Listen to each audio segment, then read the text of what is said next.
With Phil stumbling drunkenly out of his bed, appearing in his head all the things he's wanting to be said. 90 minutes of Phil to Phil, with so much time to kill. He promised chill, but all he does instead is beg and shill. The stream's online and straight away begins to whine, but all is fine as long as Shaz's benign and doesn't step out of line. His content's immature for all to endure like fresh manure, but I feel sure he ran straight to feeling so insecure. The money earned from yesterday was withdrawn and long gone, as Phil's spending impulse is always set to stay on. If supports are also slow and stays so low and fails to grow, you never know, the show may turn into an easy bingo. One ticked off across the board with charge to what because his code can be ignored. Just how much DSP makes us feel so bored to help us fight or sleep and try to keep alert to watch a creep who play bingo, but Phil will bitch and why his sheep are also cheap. While DSP is chasing green, we're seeing green across the screen as Phil's routine predictability rivals are so machine. Snorting, burping, leaning, ban. It matters not if battery fun is child can't see it powers make him feel less of a man. Takes a drink and starts his like before lunching into a big pretending there for bills when truth is there to buy a wrestling JPEG. Talks about his shitty life of college cat and fatty life and all his strife of forgetting that it's unwell and they were rife. With drama he will react but isn't act as a fact as he rehearsed to be exact in how he felt he was attacked. He's nearly over and awareness in sight with what to white despite Phil to light that tips were not light.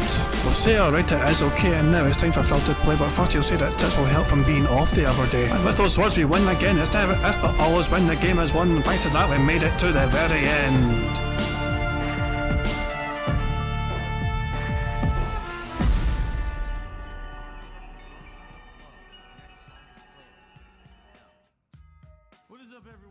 Guys, King Jad here, and welcome to DSP Bingo for what is today, Wednesday, 20th September 2023.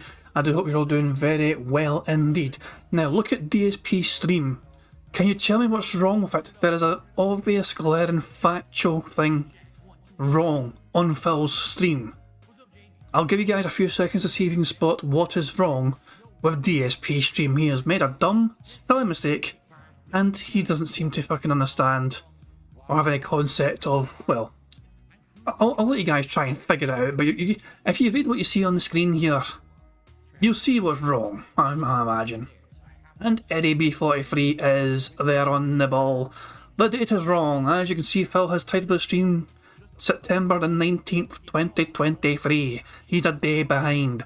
DSP at times slow. He cannot comprehend what date it is. You think someone that's so fucking strict with their own schedule would understand fucking dates and all that shit. But then again, I guess fucking no.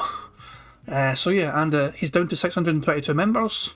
So once again, nice and a little drop again in support.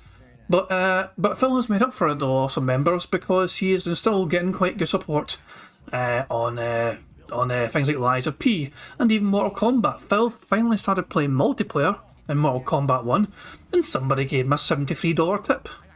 Can you imagine that? The fans were crying out for fucking multiplayer all this fucking time and Phil kept telling them to shut up and didn't know what they're fucking talking about. And as soon as Phil got that tip, the person tipped him and said, "Thank you, I'm looking forward to multiplayer, here's $73. I'm paraphrasing, but essentially the support fucking came because Phil began playing multiplayer. It's almost like the fucking audience were right all along and that's what I'm fucking waiting for all this time. So yeah. What else have we got here? So yeah, Phil's awake and fucking arriving at finally. Late, but better late than never, I guess. So, there's a wee video. Eddie B43 recently made a wee video here. DSP thinks Twitter memes are real. And the good old Hate Army made this video. I'll link it in the description for you guys. I was actually talking to Hate Army earlier on. I was part of Hoodlum's stream, Raven's stream, Hoodlum Hours. And, I joined in the call with Raven and Naviga, Aisha, Moto, and, yeah, Hate Army joined in as well. And, I think there's a couple of others, I can't even mind who all was there. But, yeah. I could have been working, but instead I just kind of pretended to work. Well, I was just kind of having a laugh and Raven stream. The Hate Army troll. It's the Hate Army, bro. The Hate Army. Shout out to Hate. Good vibes to the Shout Hate out to Army. Hate. Shout out to Hate. Shout out Shout for out to hate. Hate. Shout out to hate. Shout out for Shout hate. out for hate. Let's actually have a little bit of fun. Because, ladies and gentlemen, last night, a post was made on Twitter/X, whatever the hell you want to call it, regarding me. And once again, it's a very similar kind of post that gets made all the time. And every single time it gets posted, it's pretty funny. In particular, this one got some pretty good traction. So, someone who, I'll be honest, I've never heard of, posted this up. Essentially saying, I outlasted Machinima, I outlasted Two Best Friends, I outlasted Cryotic, I've outlasted actual lawsuits in the entirety that they've existed. And I'm still here surviving on the internet. And surprisingly enough, the picture they posted of me is not that bad. Usually when someone makes a post like this about me on Twitter, it's some like horrendous picture that makes me look absolutely atrociously ugly. And in this case, it was actually like a normal picture from back in the day when I lived in Connecticut. So it's still a 9-year-old outdated picture, but it's not that bad. And I think the thing that they're talking about now is Achievement Hunter. If you guys aren't aware, you know, Achievement Hunter has been around for a very long time on YouTube. It's an offshoot of Rooster Teeth, and it's a group that essentially would do everything they could to earn achievements in Xbox versions of games. I don't know if they ever delved into the PC side of things too, because they also have achievements. But you know, well known, have run for over a decade, right? Very popular on YouTube or whatever. And as of, you know, overnight, they're gone. They decided to shut down. That all the people who work on Achievement Hunter are going to go off and work on separate projects completely unrelated to Achievement Hunter. I'm actually wondering if this is part of the whole breakdown of Rooster Teeth, because I keep hearing over the last 1 to 2 years that Rooster Teeth has fallen apart and really isn't working anymore, and therefore they're trying to regroup and rebrand and change all their content and make different content and stuff like that. Maybe that's what it is. In truth, I have literally never watched Achievement Hunter, so I don't really know what's going on over there. Now that's an interesting thing for Phil to fucking admit, that he's never watched Achievement Hunter. Give me a second here to find a couple of old tweets. Thanks to, you'll never guess who these tweets belong to. Eddie B43, back in his detracting tweeting days, back in 2015 and 2016, archived a bunch of tweets at the time. Look at this old ass tweet from Eddie B43. On November 25th, 2015, there was some big massive thread on the King of Hate forums, as it was known at the time. And so Wine Lord had said originally in Phil's forums, plenty of people on YouTube do animated series by themselves. Egoraptor built his fanbase on making animated videos. Main difference between DSP and most of our very popular YouTubers, DSP is all about quantity, most others are about quality. DSP complains, read mentions it on Twitter, when he edits for a couple of hours. Many YouTubers put in 10 plus hours into one video. And Phil responds, not really, actually. I'm all about gaming. I'd much rather sit in front of my TV gaming and sharing those experiences with others than editing.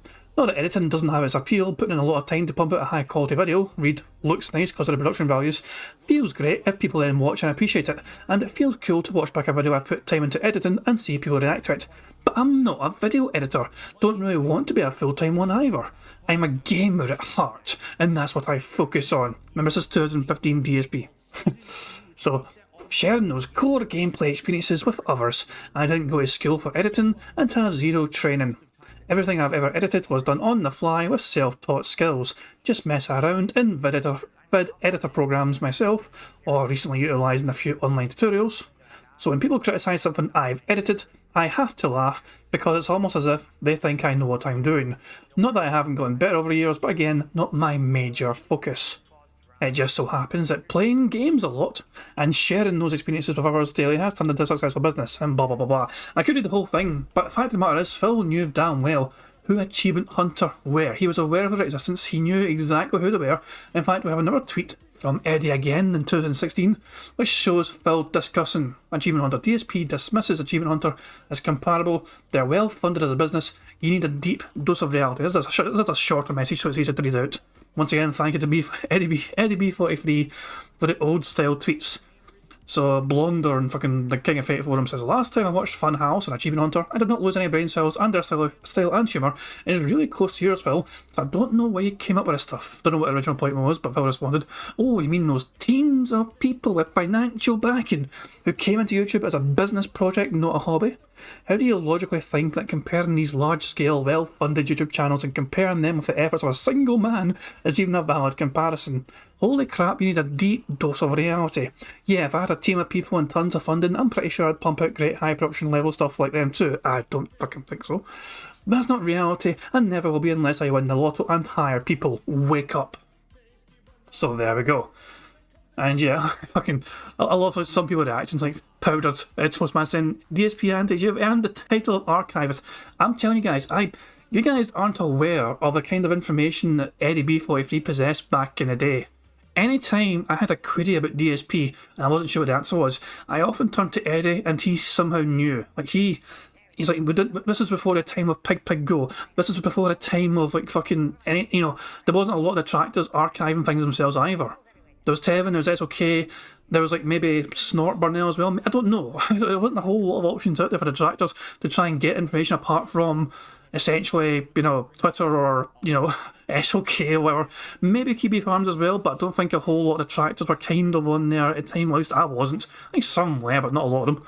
But so yeah, Eddie though was like a fucking fountain of knowledge for sure. You know what I mean? So I've always admired and appreciated Eddie's knowledge when it comes to DSP stuff. You know what I mean? He just seems to, he knows a whole lot. Back in the day anyway, he knew a whole lot. So yeah, Eddie was like my fucking go-to person to try and fucking bail me out, trying to fucking figure out what a fucking random DSP query. So yeah. Big ups to Eddie, of course, you know what I mean? That's what I'm saying. That's why I was so excited to see Eddie back around. Obviously, I hadn't seen Eddie tweeting for a long time. And then I seen his name pop up again in chat. I was like, holy shit, it's Eddie. And like, I fucking just freaked out a wee bit. But there you go. Phil is not live yet, okay. But you get what I'm saying? He's pretending he's not aware of who Achievement Hunter are. He knows exactly who the fuck they are. He's very aware of them, and he's pretending, or maybe the gin fucking rotted his brain, he's fucking forgotten. But Phil, fucking, 6 years ago, 7 years ago, he knew damn well who Achievement Hunter were. But the thing is, when posts like this are made about me, alright, I do feel like there's two schools of thought. One school of thought is, this guy is a complete laughingstock joke, and it's hilarious to know that he's still around when all these other things that were way more popular than him, that were way more successful than him, that people viewed in way more of a positive light than him, are gone, and he's still around, right? But for me, when I see it from my perspective, I have a different take. You have to understand something, all right? I am Joe Nobody. I am the little guy on the internet. I was never the big promoted guy. I never had crossovers with other YouTubers. I was never promoted. I never did promotions. You know what I'm saying? Like, the bitch was part of fucking Machinima, and they fucking done their best to fucking make him, into something they didn't want to be. They wanted fucking Phil to get bigger. They wanted him to be fucking successful so they could fucking make more money off him, and Phil refused to fucking put in the effort and the time to fucking do anything. They recommended to Phil, why don't you fucking try and get to some, like, Street Fighter commentary or whatever, fighting game commentary.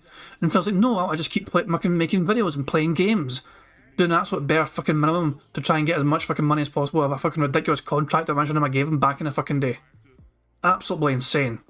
Exactly, is anyway a fucking great point here. Never been promoted. Never, how the fuck we a top 10, comedian or whatever channel? Yeah, Phil has fucking bragged about how he's always on the fucking top of the lists for, like, gaming content back in the day when YouTube fucking used to have a whole lot of customization to it. YouTube used to fucking have things where it would show you, like, the top 10 kind of channels for, like, music or gaming or live streams or shit. And well, not live streams, because I don't think YouTube had live streams back in the day. But though, Phil often, because he fucking spammed uploads and all that shit, he fucking had tons of that crap, you know what I mean? And yeah, there's fucking Eddie. What did I tell you about fucking Eddie having this fucking, all his fucking knowledge from back in the fucking day? Best honours so far. I think this is from Phil's. Yeah, Phil actually fucking included this fucking shit on his old YouTube page, didn't he? Yeah.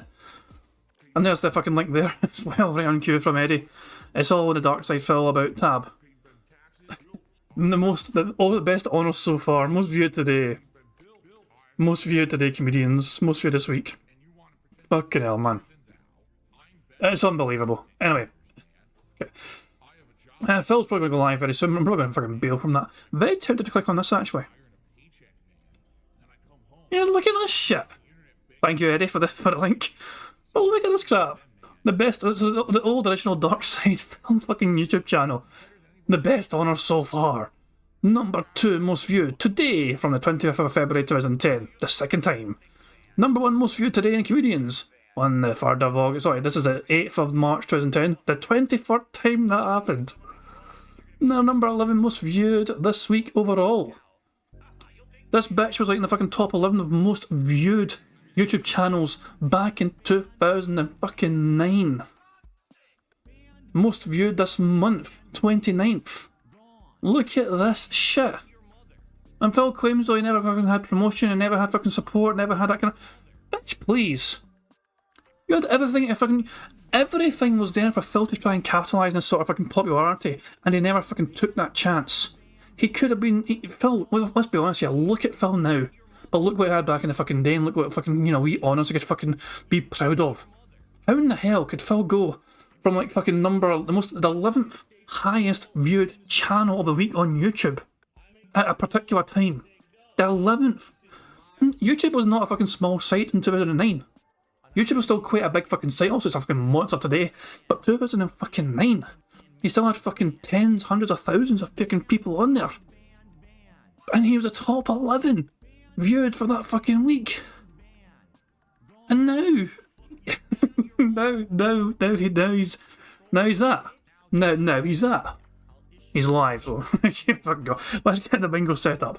I'm going to keep that fucking page handy. I'm just going to have that sitting there so we can go back to fucking going how and questions, fucking disbelief. The bingo card today, we need to fucking sort the bingo card out. Okay, so guys, give me a number. The first person in chat to give me a random number, any number at all. Give me a number, we'll randomise the card, and we'll use that card. No pressure, but please pick something that's going to win. There's no pressure whatsoever, but somebody pick a very good fucking number. Dare Bear was the first one in the chat I saw, and he says 55. Unlucky Barrett Wells, 34,536. We'll have to wait till another time. I don't even know if that would fucking work. But the 55th bingo card, type it in there, enter, and there we go. That's the card for today's bingo antics. We do have a background image for today's bingo card. It was provided to me by Pixar Animations. And I only just seen, he sent it a few days ago, on Monday. And I only just seen the email today, and I was like, oh shit. So I thought, yeah, I'm going to fucking encode that. So, what's the card like today then? I mean, we've got Phil to bump the microphone. Him say admittedly, him burping, him saying it as well as and voted. Then I have Phil to use hateful slurs. Him saying literally, okay. Him doing siege mode, which is where he folds and crosses his arms, and him saying engagement. The third row is Phil saying in fact, on demand, him snorting, him saying people saying, and there you go. The fourth row is Phil displaying YouTuber jealousy, him saying new games, him repeating the same point constantly, him saying tips, and him saying million, and the fifth and final row for bingo for this working week for Phil Burnell is him saying day off, his chair creaking, him being toxic, him saying sound good, and finally Phil saying positive. So there we fucking go. Couple of wee things to go through before we even start the bingo properly. First of all, we need, we're trying to win a game of bingo here. We've got 25 out of, we want to get 25 out of 25 on the bingo card you see before you on the screen. To be eligible to win a prize for us getting a full house, you've got to make sure you've left a comment in a community post which is linked in the description of this live stream. So, how do we fill this bingo card up? Well, you can just wait for Phil to fucking say and do all these fucking things, but there's a variety of ways we can get free spaces for the bingo card. For example, if Phil snorts 20 times or burps 10 times before he starts recording for gameplay for YouTube, that gives us a free space. If Phil gets 100 likes from his audience and blows bubbles for him before he starts recording for gameplay for YouTube, that too will give us a free space.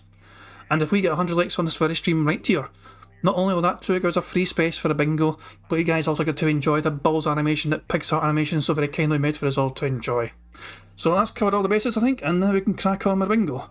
I am going to start at 1.25 speed, because I fucking can. Good luck everyone, here we fucking go. Good morning everybody, on today's show... Hold on, this is very low volume wise. We'll try again. Good morning everybody, on today's show, it's the final consecutive streaming day of the week, and it is time to relax, sit back, unwind, and have a chill day here with me on DSP Gaming. I swear this is low as hell. This is low as hell for anyone else. This might be better now. Good morning everybody. I give up. On today's show, it's the final consecutive streaming day of the week, and it is time to relax, sit back, unwind, and have a chill day here with me on DSP Gaming. We'll be talking about everything I did this week, all the exciting new releases coming up, a little bit of news updates, and more on today's Level 1 podcast. I don't know why it's so low. Is it low? I mean, hold on. Let me just like open up a fresh tab and click on a stream. We're really slow. And he's still low as hell. I don't understand. Why is he so low? Well, let me click on a random video. What about Raven? Raven stream from earlier on. And like a dragon guy. That's a normal volume. Okay. Phil. I'm so annoyed. The noise levels. I don't think I can do anything about this. I think it's all up to Phil essentially. to fix it at his end? Will his audience tell him he sounds quite low today? I don't think they're going to fucking say anything. I'm looking at his chat right now. I'm scrolling up. And nobody's saying a goddamn fucking thing, for fuck's sake. Oh guys, do our best to listen out, I guess. Give it a fucking go, I guess.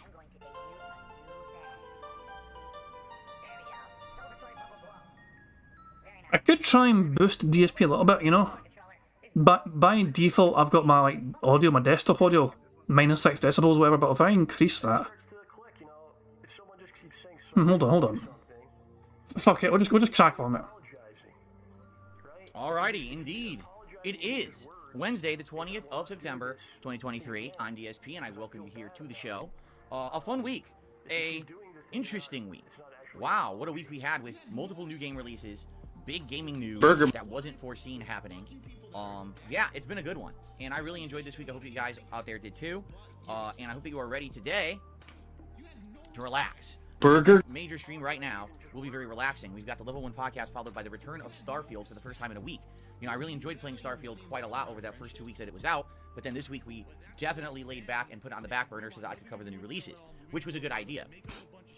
By covering the new releases this week in the way that I did, I was able to get through all of the required single-player content in Mortal Kombat 1 that I needed to complete in order to play online, and I got a big tear into Lies of P, which ended up being way, way better than I had expected it would be.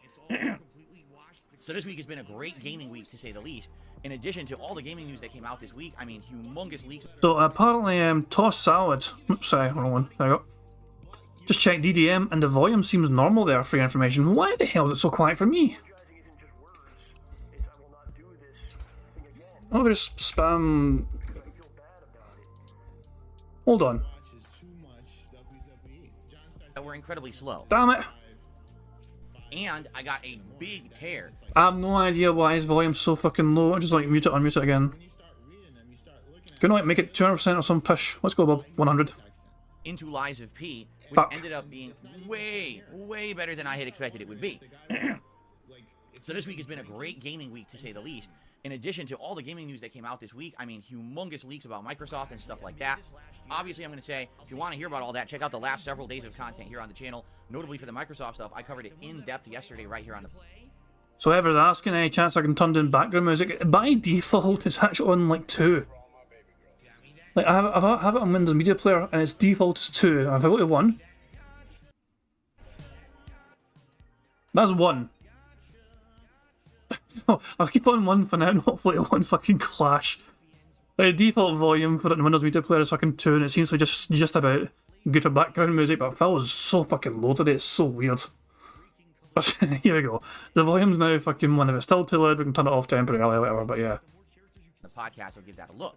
What I'd like to do today is a little bit of a follow-up on what we did yesterday, which was Lies of P and Mortal Kombat 1 online gameplay for about 90 minutes last night for the very first time, to give you my initial impressions on that before we dive into, you know, what we'll be doing next week and all of that. But I will say this up front and try to just get it out of the way, all right?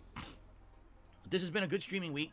There's been some days that were incredibly good for engagement and support, and there's been some days that were incredibly slow. I think what it was the fact that I did have to do a required 8 to 10 hours of single-player content in Mortal Kombat 1 before we could get to online play.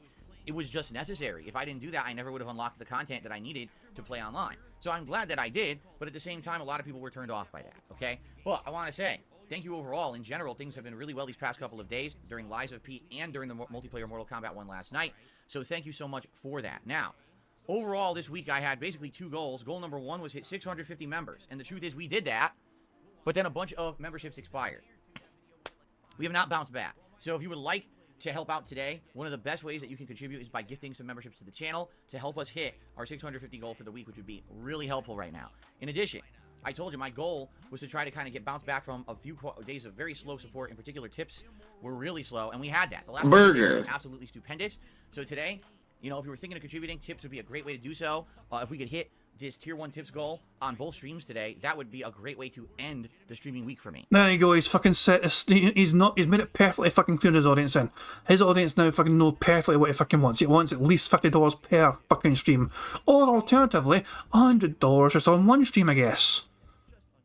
But yeah, he wants at least $100 fucking dollars today for doing the same old shit as usual. Okay, so just throwing that out there. You know, I'm a crowdfunded individual. There's no product placements, no excessive ads. I only usually take one ad break, if that, during a live stream. I'm here to provide honest, fun, transparent content, and I'm not here to shill. So please support the content via crowdfunding if you enjoy it. Okay. Burger. Let us now get into the meat of things and talk about what happened yesterday, because I really loved yesterday, all right? So here's the deal. Yesterday, here on DSP Gaming, we played more Lies of P. Attendance was great. Support was great. Everyone seemed to be enjoying themselves, including me. Because now we're 8 hours into Lies of P, and I don't want to spoil the plot, but I'm just going to say this. The game is not just a one-trick pony. It's not like, oh, the entire game is you're fighting robots. No.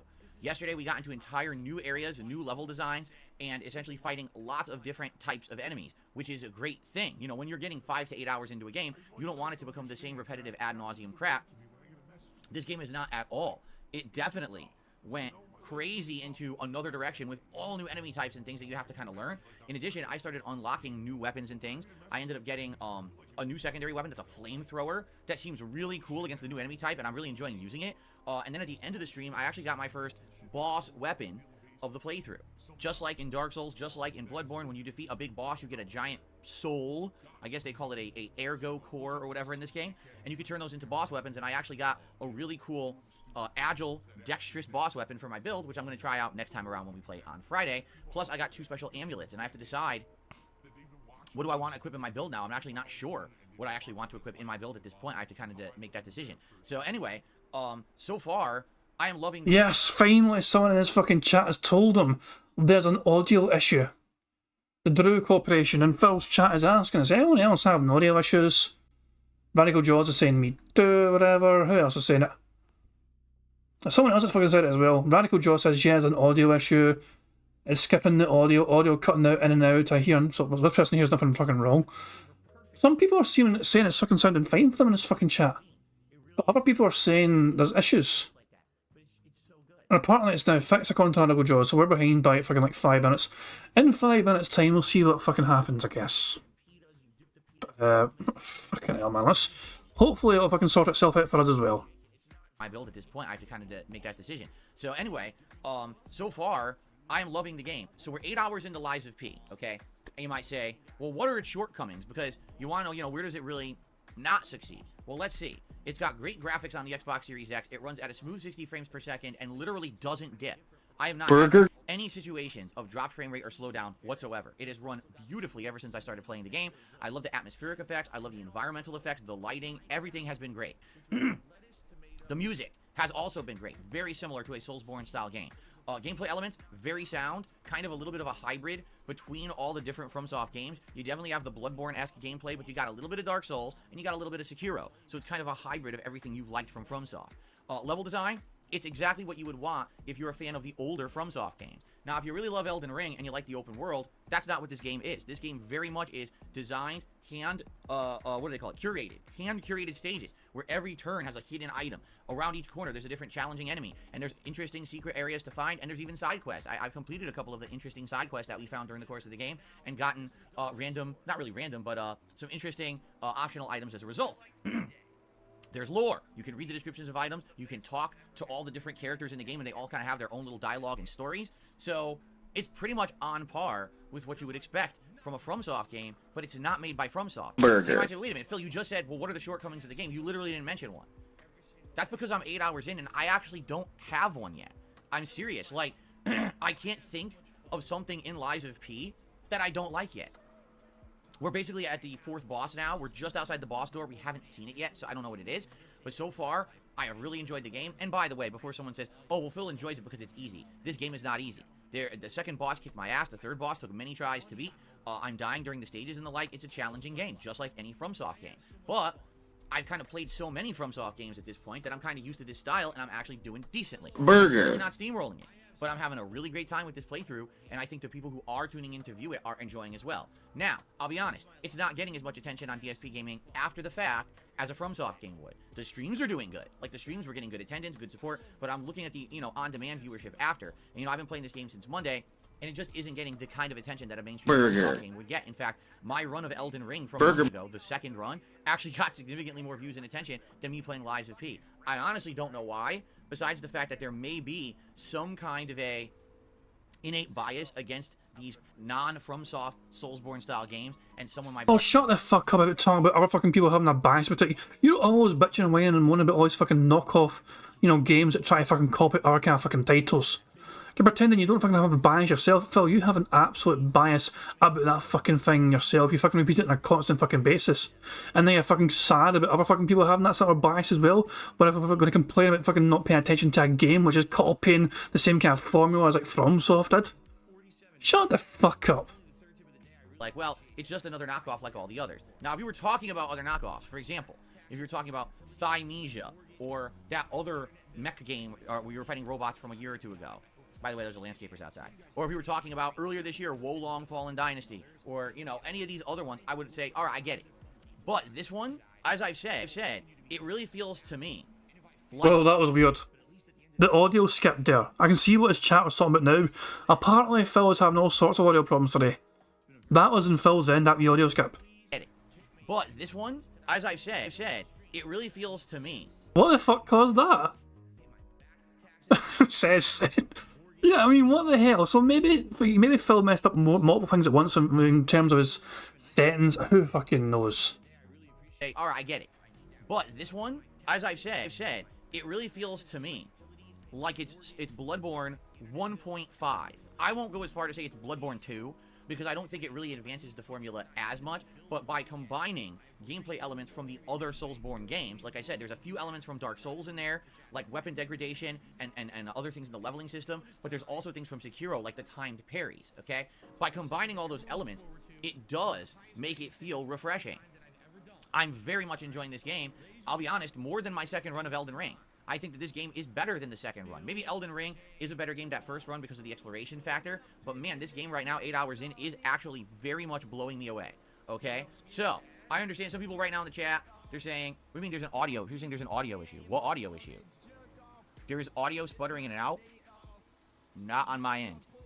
Everything looks smooth. The connection quality is smooth. Everything is fine. I'm not sure what you mean. My connections are good. If the audio is cutting in and out, that sounds like a YouTube side problem.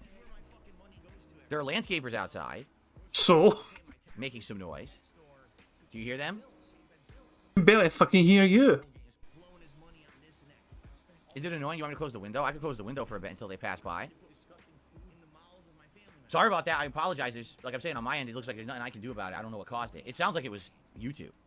YouTube's been having issues recently. A couple times this week, all of a sudden my connection to YouTube would go gone and then come right back. But we know why that is. It's because you fucking have the dumbest fucking possible settings. Yeah. Oh, fuck's sake. Not again. Not again. We don't want to set profit off. Let's carry on. And people were like, what was that? And I'm like, it's not my internet because I'm still playing a game online. So it can't be my internet. It's got to be a YouTube thing. It sounds like they've been doing some weird stuff with their streaming this week. In fact, let me try something. I'm going to test something. Radical Jaws, just so you know, I want to test something. All right. If this happens, I swear to you, this was not intentional, Radical Jaws. I'm going to try something, okay? Yeah, see, it didn't work. There's apparently, I'm going to try to fix this now. So Radical Jaws, FYI, I put you in a timeout. It's not a real timeout. I wanted to test something. I was actually told that this week, YouTube is trying different various things, and one of the things that they're trying to do is make it so that you can time people out for different lengths of time. But I don't know how it works. I just tried it, and it didn't work. So Radical Jaws, don't worry, you're going to come back. I didn't purposefully put you in a timeout. I wanted to test this theory, and it didn't work. Yeah, because you're supposed to be able to click on them and then choose how long you want them to time it out, right? But I couldn't. It wouldn't let me. So my apologies, Radical Jaws. You'll be back in a couple of minutes, and, you know, don't take it the wrong way. You didn't do anything wrong. I was just a test, okay? I know you're a regular. I know you won't get angry at me. Okay, so yeah, I couldn't do it. Maybe it's only on certain versions. I know you're a regular. I know you won't get angry at me. So, spoken like a true fucking cult leader. The regulars won't get mad at me because I'm fucking too indoctrinated. Maybe it's only on mobile. I don't know. But that's interesting because I should be able... That's what I mean, like, YouTube seems to be tweaking streaming this week. They've been adding new features and doing things. And the funny part is, YouTube promised changes 2.5 years ago. Yeah, they said that they were going to actually significantly improve streaming, like, in 2021, and then they never did. And now here it is 2023, late 2023, and they're acting like they're going to improve it now. So anyway, if you see things, I'm sorry about the audio issue. If you see problems, let me know. By the way, I think I am going to close the window for now. It sounds like the landscapers are right outside the window here. Hold on. Hold on. Hold on. He got close to the microphone there. By the way, I think I am going to close the window. It sounded normal for a brief fucking second, didn't it? When he got close to the microphone. window for now. Sounds like the landscapers are right outside. There. At that point there, it seemed like a normal fucking volume. Then there's definitely something changed at Phil's end when it comes to the noise levels. At that moment in time, it was like normal when he got a little bit closer to it. So maybe he bumped his microphone a bit further away than usual or some pish. Who the fuck knows? Yeah, so I don't fucking have a clue, man. I really don't. All I know is it's pissing me off. Also, let's keep an eye on the microphone in case he bumps it here, because that's on the card. I'm sorry about the audio issue. If you see problems, let me know. By the way, I think I am going to close the window for now. It sounds like the landscapers are right outside the window here. Hold on. Nah, I didn't bump it. Son of a bitch. Do I have stand up on the card? I don't think so. Okay. But the chair creaked there when I stood up. Burger. There we go. I'll open that back up in a few minutes when they're gone. But no, that's one of the things about fall. It's fall finally. Well, it will officially be autumn tomorrow, but the weather here has turned. Today it is cloudy outside. It is cool. It is wet. So that means it is fall weather, and I can have the window open every day, all day. I can have fresh air in here, and the blinds are actually cracked open. You guys probably don't know, but the blinds are open. I can get a little bit of natural light in here during the daytime as well, which I could never do during the summertime with the air conditioner in. So because of that, it's a lot nicer in here now. As long as we don't have hot, sunny days, which we shouldn't. According to the weather, it's supposed to be cloudy and cool for like 2 weeks. So we're gonna have nice times here in the next few weeks of streaming, and I'm happy about that for sure. But the balance there is, if the window's open, you can hear the landscapers on Wednesdays. They come by every Wednesday, so you might hear them on Wednesdays. There's nothing you can do. Once they pass by here, I'll open the window again. Okay? Alrighty. So, guys, great stuff with Lies of P. So far, I'm absolutely enjoying Lies of P a ton. Okay, I am. And I hope that you guys are enjoying Lies of P as well. I'm having a great time with it. I hope you'll check it out. Maybe if you're a Soulsborne fan and you are on the fence about possibly checking out this game, right? I would say, you know, give it a look. Because it actually is, in my opinion, the best non-FromSoft Soulsborne style game that I've seen or played. It is superb. I actually cannot wait for more this coming Friday, okay? But what you're saying is it's the fucking best knockoff. It's still a fucking knockoff which you fucking regularly bash because it's a fucking knockoff. Usually if I'm in a situation where say if I want to play a FromSoft game, I'll just fucking play a FromSoft game. So D-Dog's fucking, you know, making an attempt at a joke here. Since it's low volume, sounds good would be a no then, asking for a friend. Phil never sounds good, but, you know, if Phil says, of course, I'll tick it off as per usual. And yeah, as you can see, that the Pixar art, it's an interesting picture so far, isn't it, the Pixar art? We have DSP shooting some sort of laser blaster gun, we have Cat in the background, we have Y2J, Jasper Kerry is right there as well, alongside DSP, ready to fucking kick some ass, I guess. It's like, yeah, as soon as I seen this fucking picture, I was like, oh, fucking hell, yeah, thank you, Pixar. So, very good. All right, so how do we continue now that you know this? Oh, Lies of P, coming Friday. Please join me for more of that. I'm really enjoying it, all right? Now. Hold on, he went for the schedule but didn't say the word day off. Seriously? Last night, I played Mortal Kombat 1. For the first hour, I went through Invasion mode, practicing with Raiden, and then I unlocked a lot of the new content, but there was one cameo that was still locked. But at that point, I was like, I told everyone I wanted to play online, and I was tired of waiting. So I went right to online, and we played about 90 minutes of online play Mortal Kombat 1 last night. It was actually the first time I've done the online play Mortal Kombat 1. So here's my initial thoughts, okay? First of all, connections. Are you ready for this? Not nearly as good as Street Fighter 6. And this is the final game. This is not, oh, this was the beta and they have an excuse. No, no, no. This is the final game, playing it on PS5 with the biggest player base available. The connections are nowhere near as good as Street Fighter 6. In general, when I play Street Fighter 6, I get the best connection I've gotten in Street Fighter 6 was like 13 milliseconds. But admittedly, that's kind of a rare case. I would. And we got Phil saying admittedly, which is our first thing, you know, full fucking row of the game. Burger. There we go. Fantastic. 5 in a row. That's concerning. Phil said admittedly, fantastic stuff indeed. Very strong start to the card, in my opinion. I've got a good feeling about this card today. Even if we can barely fucking hear Phil. Say on average, my connections in Street Fighter 6 range from 30 to 60 milliseconds. There are cases where it's 80 to over 100. Those are the laggier matches. But in general, the majority of my matches are around 30 to 60 milliseconds. In Mortal Kombat 1, playing for 90 minutes last night, I had one match that was 50 milliseconds. Okay? Every other single match that I played last night was around 60 to 80, with a few that were above and so bad that the connection fluctuated during the match and made it unplayable. Okay? Frequently last night, as I was playing Mortal Kombat 1. The way it works is when you're playing ranked, you have a set best of 5. So you actually can keep rematching until you do a set of best, first to 3 wins. Twice during that, the whole game crapped out and dropped, and none of it counted. So we played multiple matches back and forth, trying to finish the set. Fucking networking crashes. Oh, too bad. The whole thing didn't count as if you never played it. Yeah. So, my first impression of playing the game online, not impressed. It's definitely worse than Street Fighter 6, and it is a lot less stable than Street Fighter 6. That's sad. They are trying to directly compete with Street Fighter 6, and they're really not. It's like the netcode is much more laggy, and it's dropping sets. That's not good. That's a bad initial impression, okay? Just being honest here, okay? So what about the gameplay elements? By the way, welcome back, Radical Jaws, and my bad, again, I was testing it, and it didn't work. So maybe someone else will know how to work this later. Sorry about that. It was not intentional. I hope you're all right. Okay. So I played with Raiden last night, okay? What do I think about the gameplay elements of Mortal Kombat 1? It's literally what I thought it was going to be, okay? Here's Mortal Kombat 1 in a nutshell.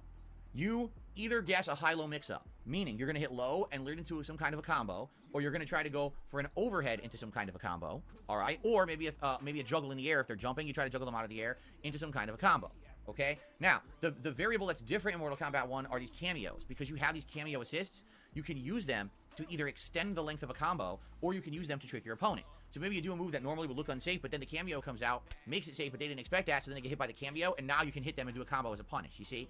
That's essentially 100% of the gameplay of Mortal Kombat 1. Like, that's it. That's really all I have to say, because that's all there is. It's not like there's advanced tactics. It's not like there's tons of strategy. It's just, you gotta fool your opponent into blocking the wrong way and land a combo. And that's it, okay?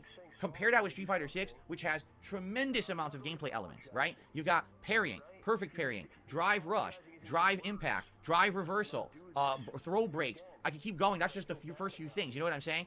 This game is incredibly simple compared to Street Fighter 6. So what ends up happening, all right, is the game basically becomes more about specific character mastery than actually mastering the engine, because there's nothing to master in the game engine. You see, it's so basic, it's more about having lots of character knowledge. So for example, I played for 90 minutes last night. I lost one set all night, okay? Who did I lose to? A Scorpion player. Why did I lose? Because the Scorpion player knew that he had one combo that he could keep doing. It's like a 3-hit combo, and if I blocked it, he was fast enough, because Scorpion's faster than Raiden. So he was fast enough to then jab, and then just do the combo again. And he just did it over and over and over. And it kept working again and again and again. Note this fucking point, ladies and gentlemen, right? Phil played online for like 90 minutes, according to him. He won pretty much most of those games, it seems like. But he's focusing and dwelling on the one game he didn't fucking win. He's not fucking celebrating and enjoying the fact that he won most of his fucking games. He is he's instead determined to fucking point out the one time he fucking lost and try and find a way to fucking explain why he fucking lost. Oh, I lost one fucking set because this person fucking cheesed this fucking same thing over and over and over again. Well, that's a skill issue on your part. Somebody fucking outplayed you, you can't fucking handle it, so you're fucking making excuses. You won most of the fucking other games you fucking played, it sounds like, or you fucking crashed out, whatever, the server disconnected you or some pish. But you lost one time, and that is what your focus is on right now. Your focus is on that one fucking L you fucking took. And it's fucking eating you alive. Just fucking enjoy playing the fucking game. And my Raiden had no answer. Now, maybe Raiden does have an answer for it. Maybe there's one specific thing I could have done to interrupt it, but I don't know that. It's day one. I don't even know what I'm doing, right? No one should really know what they're doing yet. What do you mean it's fucking day one? You've been fucking playing the game for several fucking days now, you fucking moron. So he got away with it, and he literally just did it over and over and over, and there was no answer. Now, if this were Street Fighter, he was like, okay, well, you can parry, well, you can perfect parry, well, you can drive reversal. That doesn't exist in Mortal Kombat. So literally, it's all about having character knowledge. Now, the other answer could have been, well, I've already mastered all my cameos, so I know there's a cameo I can call out to interrupt his combo string. But again, don't know that yet. That's character-specific knowledge. That's different. That's a skill issue, you inept motherfucker. Than a gameplay mechanic that you use for basic gameplay to learn the game, you see? And that's what I feel is going to be the big shortcoming of Mortal Kombat 1. It's very simple. Yes, you can have flashy combos. Yes, there are things that will be more complex, but they're all based around character knowledge rather than engine knowledge. And that's actually, in my opinion, a big shortcoming of the game. You're going to have people who studied and immediately are knowing what's safe and what's abusable, while others are trying to learn and they just have no way around stuff, you know? But in general, just to give you an idea, I won like all my matches except the one against that Scorpion, because everyone was just trying stuff out, and essentially people were trying high-low mix-ups, and sometimes I would fall for it and say, okay, I know that's a high-low, now I'll block the right way this time, or I would interrupt them with my own high-low mix-up. But in reality, it's just as simple as all the other Mortal Kombat. Sometimes you could just low jab through a lot of stuff, and it's stupid that that's the case because it makes entire things worthless. Like, there's move strings and hit strings in this game that are completely worthless because someone can just go, Brick. So why is it in the game? If it could just be beaten by, Boop, then why did they even put it in there? I don't know, but it's in there. Yeah, but the thing is, when I was basically playing this day one gameplay, I was beating everyone up who didn't know how to play. I didn't either, but I have innate knowledge. I've played the last 3 Mortal Kombats. I know some basics. And there's a fucking ego on display for you guys. There's a fucking ego right there. It bought this fucking special Ultimate Edition of the game so I could fucking get it early. You got a fucking brand new joypad. Partial's gonna fucking play this game in it and fucking try and get good at the fucking game. Phil fucking is trying to claim he didn't fucking get a joystick notch to try and get good at this fucking game, and yet you're having to buy the Ultimate fucking Edition for $120 fucking or some pish and get early access to it. Phil is so full of himself when he's fucking trying to pretend he's not trying to get fucking good at this game. He is desperate to try and fucking come across as not a scrub. And yet, every time you fucking see him play the game, that is the impression he gives people. It's like, oh, Phil lost one fucking time. Is it, oh my... Why is Phil typing tip? And what the fuck is going on, man? Look at this shit. Look at the fucking chat right now in Phil's stream. He felt compelled to type in hash, exclamation mark tip to remind his audience again how to fucking contribute. I wonder if someone's going to fucking ask in like 6 minutes time, 7 minutes time, Phil, how do I give you money? Fucking idiot, man. Jesus Christ. It never ends. The funny thing is, isn't that an automated message? Nightbot, I think, automates those kind of messages, so eventually, if you wait long enough, it will show. About the franchise. So I was doing pretty good. I was doing basic combos, nothing too special. It would be like, a combo opener that leads to a juggle, a few hits. Then I would do a couple hits in the air, and then Raiden has this air grab, and then he bounces you off the ground, and you could do like finisher. When I was in the corner, I would mix it up a little bit and go back to low-high combo, so they didn't know how to block, and every once in a while mix it up with a throw. Nothing special. Nothing advanced. I'm not good at this game. I want to make this very clear. I am not good at this game, nor do I think I will ever be good at Mortal Kombat 1. Okay, I just don't think that's happening, because I don't think I'm going to invest enough time to really care that much about it. But I get what the game is going for. Honestly, I'm not really impressed. It's definitely a flashy game. The graphics are nice. And when you get like a brutality, because Raiden has 2 really cool brutalities. One, he grabs your head and pops it. And the other, he's hitting you with electricity, this big electric vortex, and he lifts you up above his head. And he goes, oh, your body just explodes everywhere. It's really neat to get those. Really, it's cool. But it's all flash and not a lot of substance, in my opinion. And it's funny because, again, the one player who beat me was a Scorpion who obviously had studied combos before the game was even out. Figure that one out. And he already knew a... What the fuck is wrong with you, Phil? How dare someone else be better at the fucking game than you? How dare this person fucking understand the fucking game and the mechanic? Maybe they've got some good fucking knowledge of previous Mortal Kombat games which fucking carried them over into this fucking game. Maybe they fucking got the game early as well, like you fucking did, Phil. Get the fuck out of here, Phil. Just fucking copium, son of a bitch. What the hell is wrong with this fucking guy? I'm not trying to get good at this game, guys. This motherfucker obviously studied so fucking hard to fucking learn the game so early. Fuck off, fuck off. You salty bastard. Someone fucking beat you and someone had the audacity to fucking beat you and you're fucking bitching and whining and crying and moaning your fucking stream about all them beating you by cheese and moves by fucking knowing how to fucking play the game.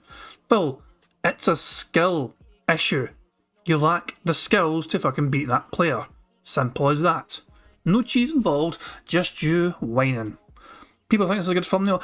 You know what, today, unless something really fucking, amazing pops up in terms of thumbnail faces, I'm not going to bother. I was thinking about doing a thumbnail face, not going to bother. Yesterday was a fucking, smorgasbord of fucking thumbnail faces we got, So today's thumbnail, the second face was thanks to Ravens Dolphin and the Hoodlums guys, There were 3 we got ourselves also the other day. But yeah, I'm not streaming tomorrow anyway because Phil's off, so I'm not going to worry about fucking thumbnail. Unless something amazing pops up, I won't worry about thumbnail faces. Although I did make something earlier on. Let's see if I can find it for you guys. I sent it earlier on to Aviga just because, I wanted to. You know the fucking joke about Phil getting his hair brushed by his mum until he's fucking high school? I made that. So I randomly made that earlier on. So I felt compelled to fucking make it, and I think that's not a bad effort, you know what I mean? So yeah, I'll just zoom in a wee bit. There we go. So yeah, Phil getting his hair brushed by Mama DSP. And of course, I'm sure you guys, some of you guys will probably guess, yeah, exactly. The Botched Prison fucking knows the movie, Bobby Bushy. Classic fucking movie. I mean, coincidentally, the Water Boy, that's where this sound effect comes from. Which I fucking randomly threw in there because I fucking wanted to, so there you go. I think it's a good fucking sound. Anyway, let's crack on with the bingo once again. 50% plus combo for the game. So he would hit me once, and then do a combo string. Here comes a cameo, hits me twice, then he does another combo. Cameo comes out, hits me twice, then he launches. Air combo, does the chain, pulls me forward, air combo, ground. I've lost half my health bar. And that's going to be the whole game, by the way, just so you know. That will literally be the entire game. It will be get one hit, lose 50% health. In this game, you can interrupt a combo once per match, okay? So if you're getting hit like, oh god, they're going to take half my health bar away, that's your opportunity to break the combo, but you can only do it once a match. So you have to do it right, you know? That's going to be the whole game. I'll tell you right now. I absolutely, positively can tell you that will be everything. Burger. Or more combo. Everyone will just be trying to hit it. Everyone will be doing the ultra safe hit string into jab into another ultra safe hit string. And every once in a while, a cameo comes out to interrupt or extend the combo. That's the whole game. You'll never see anything more advanced past that. I mean, you really can't because there's nothing in the engine to be more advanced than that. You see, they didn't put in gameplay mechanics to make it better. They did have more advanced gameplay mechanics in Mortal Kombat 11. And they took them all out of Mortal Kombat 1. They went a step back to go back to the similar gameplay of Mortal Kombat 10 for some reason. And now it plays way more simply. So, for an hour and a half of gameplay, I didn't have a bad time. It was day one. A lot of people had no clue what was going on. So I was juggling them. I was doing mix-ups. I was doing brutalities and stuff. It was fun. But I'm playing this and I'm like, it's just not, from me, from the kind of fighting game player I am, this is not competitively sound. This will be a fun mess around game, but the moment you get someone who, oh, I studied every character and I found out that your character is too slow, so let me do combo, jab, combo, jab, combo. So it's perfectly fucking fine for you to fucking easily slot your way through fucking normal like newbies at the game.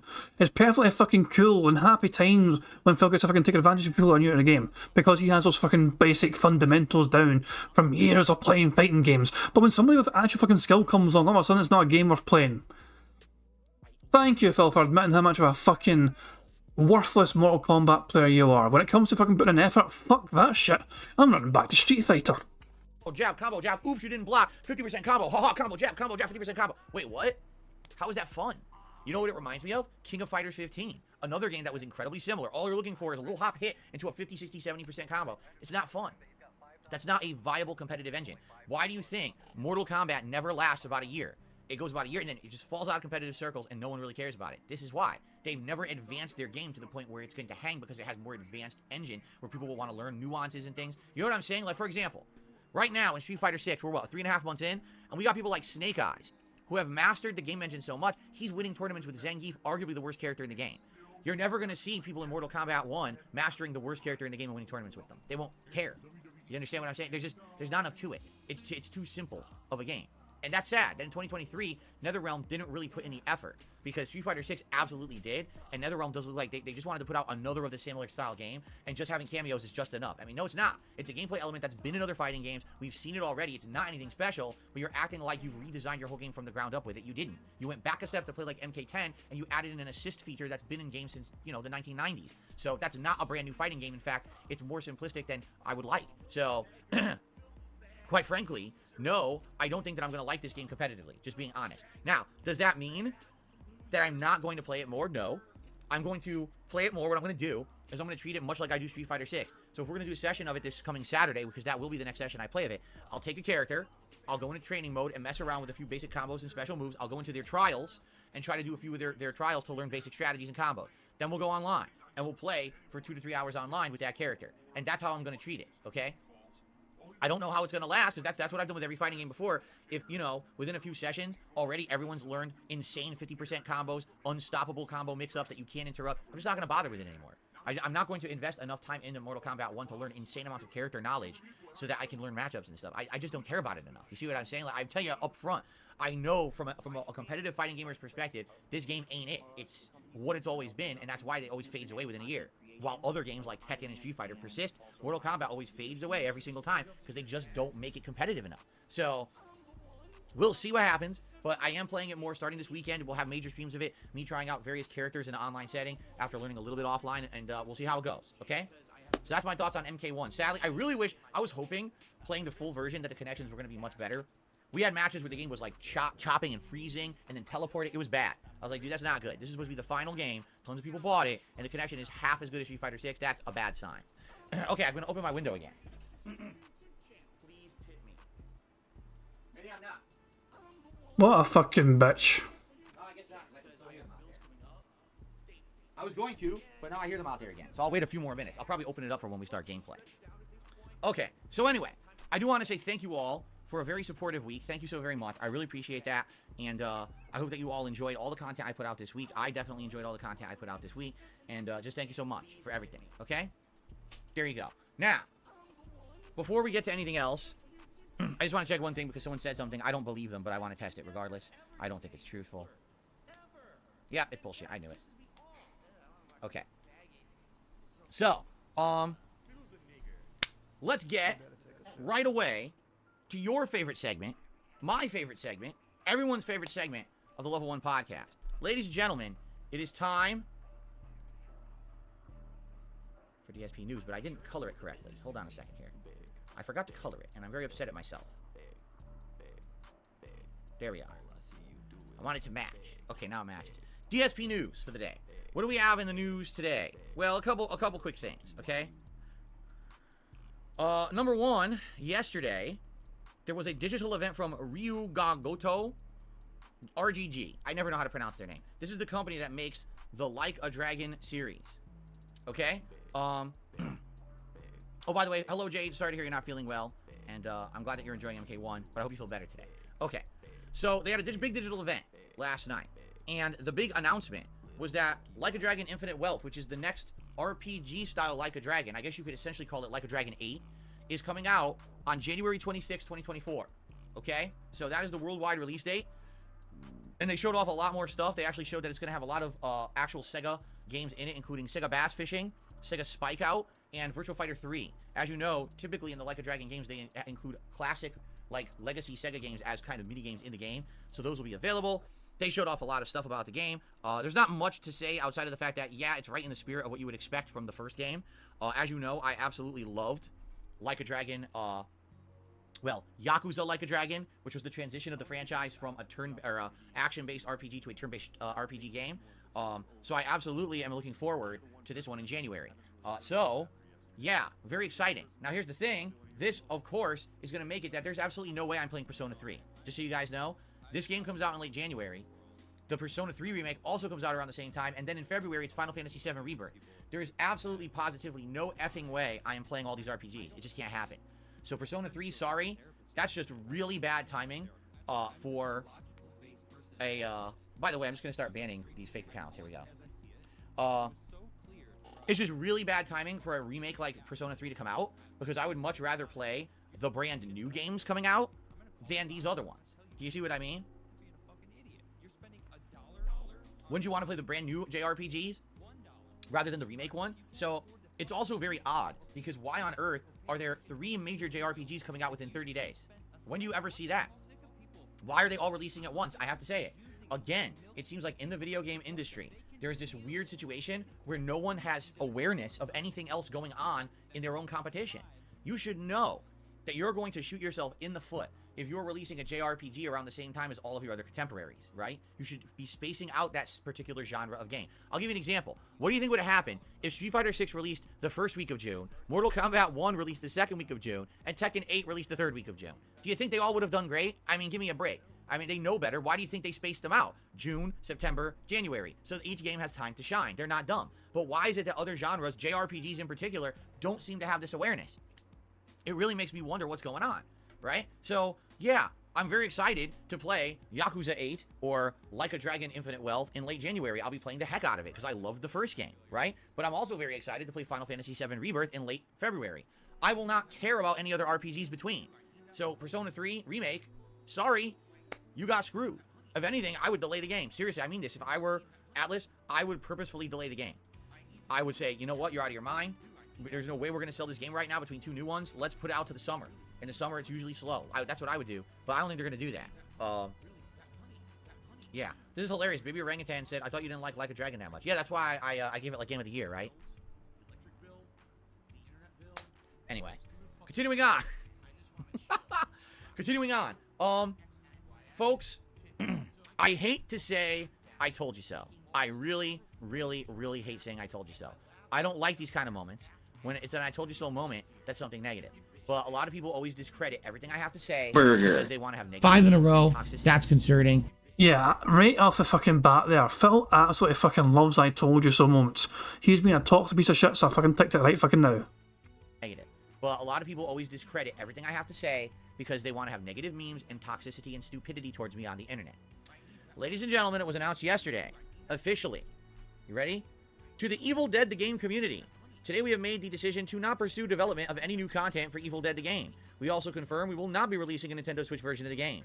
We will keep the servers up for the foreseeable future. We'll address any issues that might arise. On behalf of the entire team at Saber, thanks for all the groovy times and your continued support. For those who don't know, Evil Dead the Game came out last spring. Last year's spring. So it's been out not even a year and a half yet. And the game is dead. They're never updating it again. It's done. What is Evil Dead the Game? An asymmetric horror game. You know, the same year that there was also an asymmetric horror game release that was fucking Dragon Ball. The same year that there was an asymmetric horror game release that was Ghostbusters. And now we just had an asymmetric horror game release that was Texas Chainsaw Massacre that's on Game Pass. So it's like, again, and it's funny because if you read the comments of their post, because they posted this publicly on X, Twitter, whatever the hell you want to call it, all the comments are saying stuff like, another one bites the dust, here we go again, why does everyone keep copying Dead by Daylight?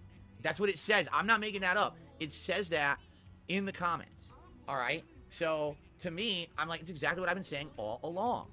Why in the holy hell did they keep making the same exact game over and over with different IPs? Do you not understand? There's only a very limited amount of interest in those style of games. They'll only last a few months of mainstream interest until the next one comes out, and then it shifts to that. And then the next one comes out, and it shifts to that.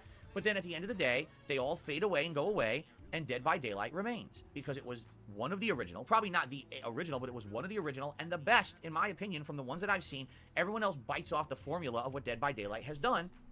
And if the original and best still exists, why would you invest significant time in the next knockoff, spin-off attempt to ride the coattails? You know what I'm saying? When Evil Dead was announced, when Evil Dead was released, everyone said to me, Phil, will you play it? And I said, no, it's an asymmetric horror game. It's going to play just like Dead by Daylight. It's not going to last.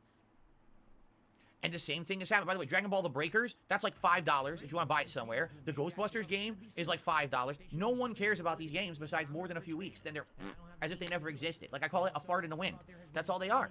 And I don't understand why they keep making them, nor do I understand why people keep hyping them and acting like they're a big deal and even asking me to play them. They don't matter. They're all the same shit. So, are you shocked to hear this? I'm certainly not. You want to know? I'm shocked it lasted a year and a half. I thought it would have been like 8 months. I thought that when all those came out last fall, this would have died. But, you know, it lasted a year and a half. So, rest in peace to Evil Dead, the game. Sad to see any game die like that. But at the same time, again, I told you so. Like, I knew that that shit was going to happen. And it's not surprising in the least. That genre, again, has a very limited base where it can succeed. Okay? And I don't think that everyone trying to copy what's already been done and not really doing it better is the right way. Just because you're throwing a new IP at me, oh, today it's Ghostbusters, tomorrow it's Texas Chainsaw Massacre, maybe tomorrow we'll have Nightmare on Elm Street, and then the Scream Ghostface will come after you. Who cares? It's the same fucking game over and over. Do something original or don't make the game again. You know what I mean? Stop copying. Okay. Yeah, I know. My Ruin just said, what about Killer Clowns? Yeah, I know. They're making it again with the Killer Clowns from Outer Space. It's the same fucking game. Anyway. Okay.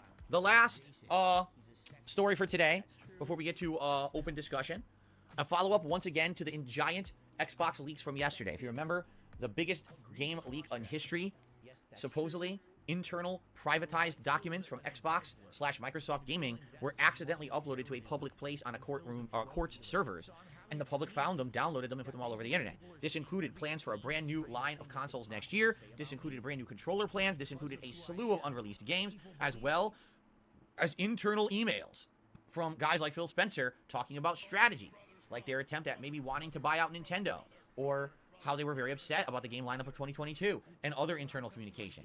So this is a huge problem, huge embarrassing leak for Xbox and Microsoft in general. First of all, Judge Jacqueline Scott Corley has confirmed it was Microsoft who accidentally provided the federal court with a link to unredacted Xbox documents, which were then uploaded to the internet page established for its case against the FTC.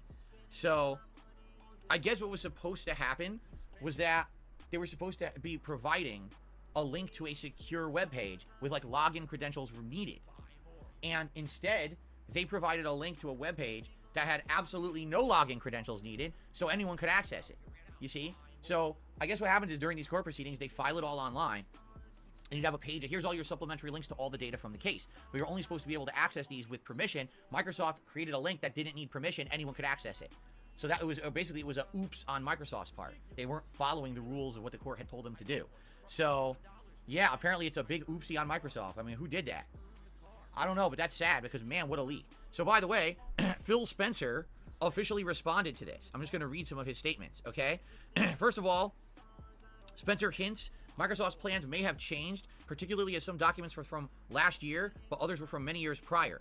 I know this is disappointing, even if many of the documents are well over a year old and our plans have evolved, said Phil Spencer in an internal memo to his company. And Spencer also shared a statement on Twitter, /X. We've seen the conversation around old emails and documents. It is hard to see our team's work shared in this way because so much has changed and there's so much to be excited about right now and in the future. We will share real plans when we are ready. He then reiterated real plans to his message in an internal memo to all Xbox employees. We all put incredible amounts of passion and energy into our work. This is never how we want that hard work to be shared with the community. That said, there is so much more to be excited about, and when we're ready, we'll share the real plans with our players. Which basically just says that it's outdated, it's probably not all true to this day, but oopsie poopsie, we made a big mistake, and, you know, don't treat it as, like, the law of everything you read, but essentially he's confirming it's all real. Because if it wasn't real, he would just say, yeah, it's not real. But if he's like, yeah, it's real, oops. You know? It's kind of Interesting that Phil Spencer didn't take the DSP approach of trying to deny all kind of leaks.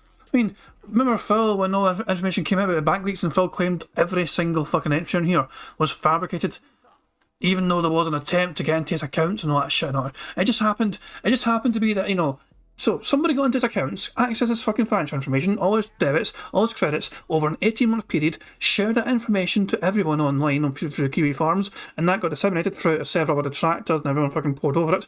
And Phil's defence was, oh, the information on there is fake, but yeah, somebody hacked my account.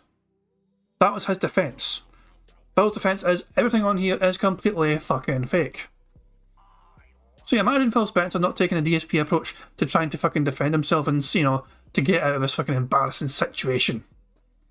He's a fucking moron. Wonder what happened to that fucking guy. Remember the guy that fucking done the emails, the leaks? Biff was his name, Biff, with multiple O's in his name, Biff. Wonder what the fuck happened to him. that's sad. All right. So anyway, yeah. Interesting what happened yesterday. If you have any information, if you want information about what we're talking about, yesterday's podcast, I went to it in great detail. So you can watch yesterday's show and kind of get caught up on that whole situation. What a fucking detail. You fucking didn't have any fucking proper screenshot to show on the screen. You held up your shitty fucking fuzzy phone, and then you realised, oh wait, nobody can fucking see it. Stop pretending you fucking put effort into your fucking shitty content. What a leak, what a crazy day it was for Microsoft, and I mean, now we kind of even know what's coming. Here's where I feel bad, because essentially now, their competitors already know what's coming in the pipeline. You know what I mean? It's not like, even if we know that some of those documents were outdated by like 3 years, we still know some of those games that are in development.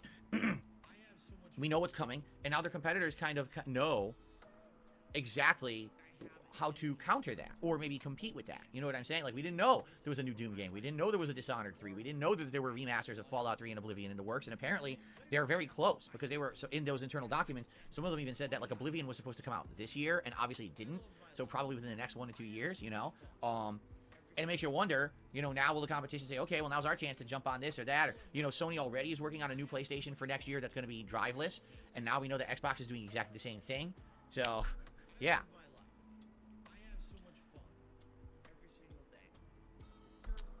Zed Shuriken says, anything you saw that you think is bad has changed. That's not real anymore. That's pretty funny. Because essentially that's exactly what he's saying, too. That's how he's supposed to be spinning it, right? Okay. Hold on a second. Let me open my window again. This guy is... I'm going to be honest with you guys. I think I tuned him out for some of this. The guy's seriously right outside. Oh, my God. Is the date of the stream wrong? Okay, it's the guy. We're saying that I dated the stream wrong today. So wow. It's actually September 20th. It took that long for Phil's audience to fucking tell him the date was wrong. Thank you for telling me. I noticed it fucking immediately and pointed out to you guys. Thank you for telling me. Now I dated it correctly. Okay. All right. So, I swear I want to open my window. I have to wait because they're still out there. All right. So, guys, that is all I got for news today. We have a shout out to do, and then basically we're just open Q&A unless anyone else contributes in some way, then I'll shout it out. So we start off today with Spawn Killer, who did a $15 super chat. Let's get him up on the leaderboard as the first contributor of the day. Keep in mind, my goals for today are as follows, all right? Goal number 1, hit 650 members by the end of today. That was my goal overall for the week. We hit it, and then we lost members. I want to get back to where we were, so please consider becoming a member or gifting memberships today. Number 2, I want to hit the tier 1 tips goal on both streams today. Why? You get paid fucking tomorrow on your day off. Sorry, not tomorrow. Yeah, tomorrow. Tomorrow's his fucking day off. He is paid by YouTube tomorrow. He does not fucking need tip money. He has been given like over like $350 in the past 2 days. Right, let's be absolutely accurate, okay? Phil's first, so Phil's week so far streaming, okay? The 14th, 15th, 16th, and 17th September, Phil only got $263 in tips combined for those 4 days. The average amount of fucking tips he got per fucking day was $66 fucking dollars. The past 2 days after that, Phil has received $394 fucking dollars. And plus he's paid tomorrow, so he does not fucking need that financial fucking support right now. He's gonna be fucking fine. So stop trying to fucking act like you're fucking desperate for some financial support, because we all know you're getting fucking paid tomorrow. Calm the fuck down, you whiny bitch. To have a solid ending of the week to make up for the slow streams that I had earlier this week. That would be great. So either tipping or memberships or gifted memberships would be the best way to support today if you could. Thank you so much. Okay, so Spawn Killer says the following. I've been on YouTube since 2008. Man, I do wish that they would go back to old YouTube where you could customize your channel. Yeah, it's been ages since they took away that capability. You know, you used to actually be able to have completely custom design channels on YouTube with artwork all over them. You could make it have words and playlists and things. You could actually set up a schedule so people could actually see just on your page what you were doing rather than have to look through a separate code. Like I have to post every day here on the community tab a schedule I make in like fucking, you know, a text file. They used to have an integrated way to post up your schedule on the YouTube page. They got rid of that. They got rid of any customization of color, pictures, anything. All removed completely. Just because they basically wanted it to be more uniform so it would load on mobile devices. To this day, YouTube still does not work properly on mobile devices. So all that, and here we are a decade later, and they still didn't do it. But I mean, that's par for the course for YouTube and Google in general. They make sweeping changes that are a detriment to everyone, claiming that it's for everyone's good, and then they never properly implement the changes regardless, so it's just a waste of everybody's time. They do this all the time. Remember Google Plus? Well, that was a good idea, wasn't it? And then it completely screwed everything up for people for years. Yeah, a really great idea. Okay. Anyway, that's what I got to talk about today. So now we have some open time for chill Q&A and shout-outs for anyone who contributes. Crispy Bacon says, hey, hope you're having an awesome week. It's been a great week. It really has been a great week here on DSP Gaming and in general. I've enjoyed all the games we're playing. We're having a good time. I actually can't wait to relax in Starfield. I'm disappointed we didn't get to play more Starfield this week, but we'll have a great solid stream today. It's going to be a good time. Okay. Liza P is so good, says Abdullah. I agree. I'm 8 hours in. Like I said earlier, I literally don't have a single complaint about the game yet. I don't know if it'll retain that level the entire game, but it's a very rare situation where I'm playing a video game and I'm 8 hours in and I can't complain about it. I'm pretty good at complaining, and when I can't find something to complain about, that's a rarity, and that's what I'm feeling about Liza P right now, so I guess we'll see. Okay. Darziak says Google Plus, then Google Stadia. I just can't. I'd love to see what's next from them. Oh yeah, all their big ideas that always turn out. It's hilarious. I'm telling you, some of these companies, they fail up, do they not? Like, what has Google actually done? A browser, a search browser that became the best one in the world, and everyone uses, and because of that, they have infinite wealth, right? So because of the infinite wealth, they can continuously fail.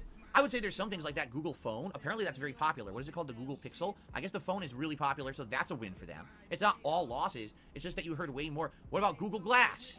Right? You hear more about their failures than their wins, I guess. But then you always remind you of anyone. You hear more about the fucking failures of a fucking person than their fucking victories. Remind you of anyone, like a certain fucking YouTube content creator who snorts all the goddamn time, burps all the goddamn time, and bitches and whines and moans all the goddamn time. Forget every time I search for something, I use Google.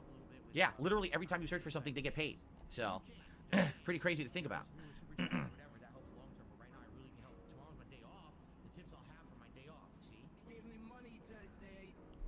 All right. Crispy Bacon, I don't know what you mean. He said, at least someone stands up for gamers. That genre is overhyped. What are you talking about? Are you talking about asymmetric horror? I'll agree with you there if that's what you're talking about. Google Nest and Google Home are not bad. Google Nest, is that not the device that when you come home, it'll do everything for you? It can adjust your lights. It turns things on and off. Does it even do security and stuff like that? Is that what Google Nest is? That is true. Zen Shuriken says Google Chrome. I didn't even think about that. Yeah, Google Chrome, the browser that a lot of us use. I use Google Chrome and Firefox. Those are the two browsers I use. Every time you use Google Chrome, ads play, they make money. Thank you, Rack. I am having a good day. Thank you for that. All right, now I'm going to open the window. This fucker's up and down like a fucking yo-yo. This stream is such a fucking pain to endure, it really is. Put up with some of this atmospheric noise because I need some air, man. It's going to be way too freaking, damn, it's loud. It's going to be way too freaking hot in here if I don't open this window at this point. So everyone just put up with it for a few minutes. He'll be gone in a couple of minutes here. I like how... Hold on. What'd you guys say? Phil's solution is to fucking just yell a bit louder over the fucking noise of fucking lawnmowers. Fucking little bitch, man. Fuck the audience. Fuck what they want. Fuck what they fucking need. Phil's like, no, it's all about me. I need to be fucking comfortable. I'm not bit too fucking hot. You guys just fucking put up with the sound of fucking lawnmowers. What? Anyway. When is the next Mortal Kombat stream? Asks Mr. Grazel.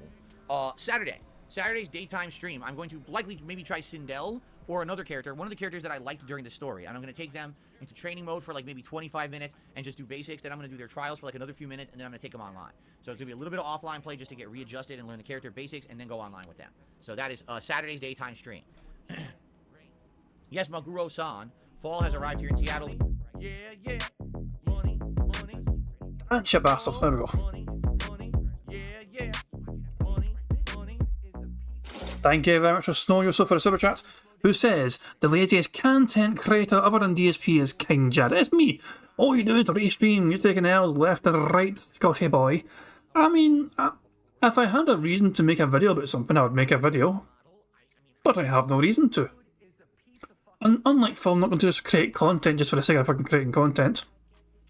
But I have been working on things though. I have been working on things. For example, you know Chicken the Ring 2024? I am working on that. I could even... so I'm determined to win Chicken the Ring next fucking year.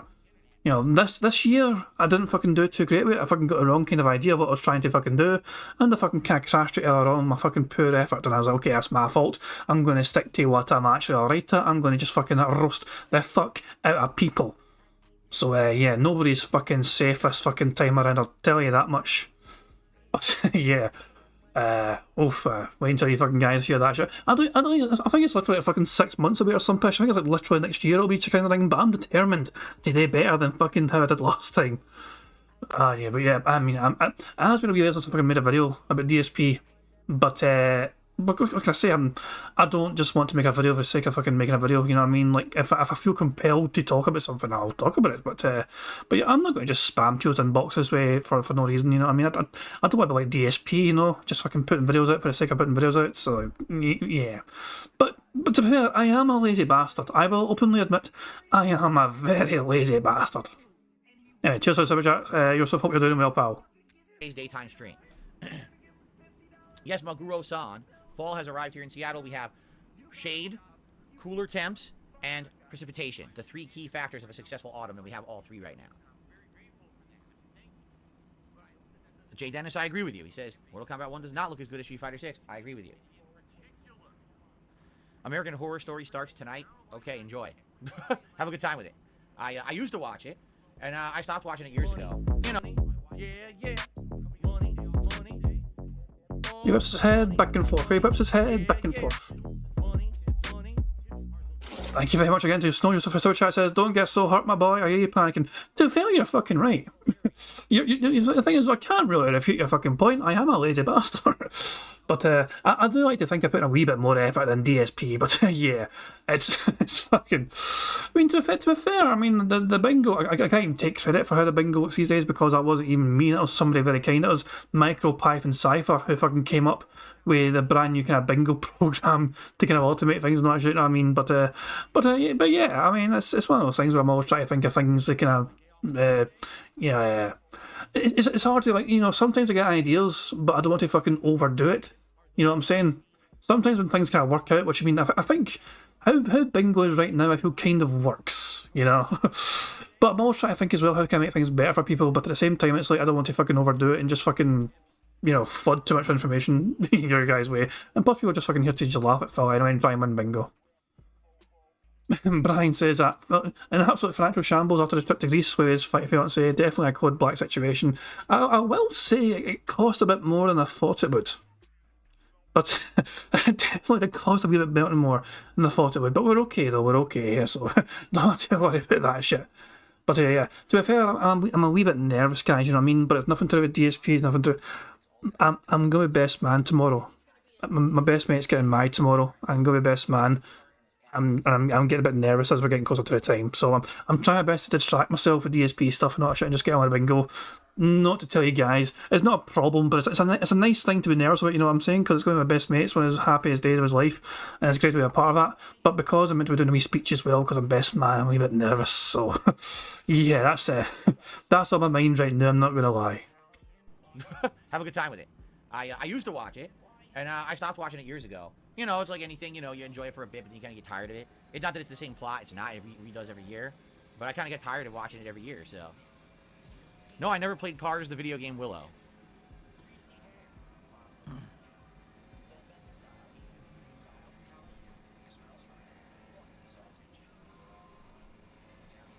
Sounds good, JD says he's just going to talk during Starfield. He's not going to watch, but he'll be here for Lily tonight in Street Fighter 6. Sounds good.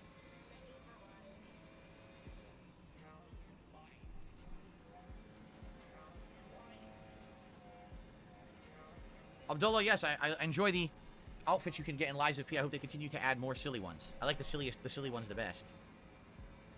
What's going on in the background? Like you said, there's a chainsaw massacre. We're preparing for October over here, so they're outside cutting the bodies up. Our neighborhood gore feast. Yes. If you see some red splattering on the lens, don't worry, I'll clean it off. It's all good.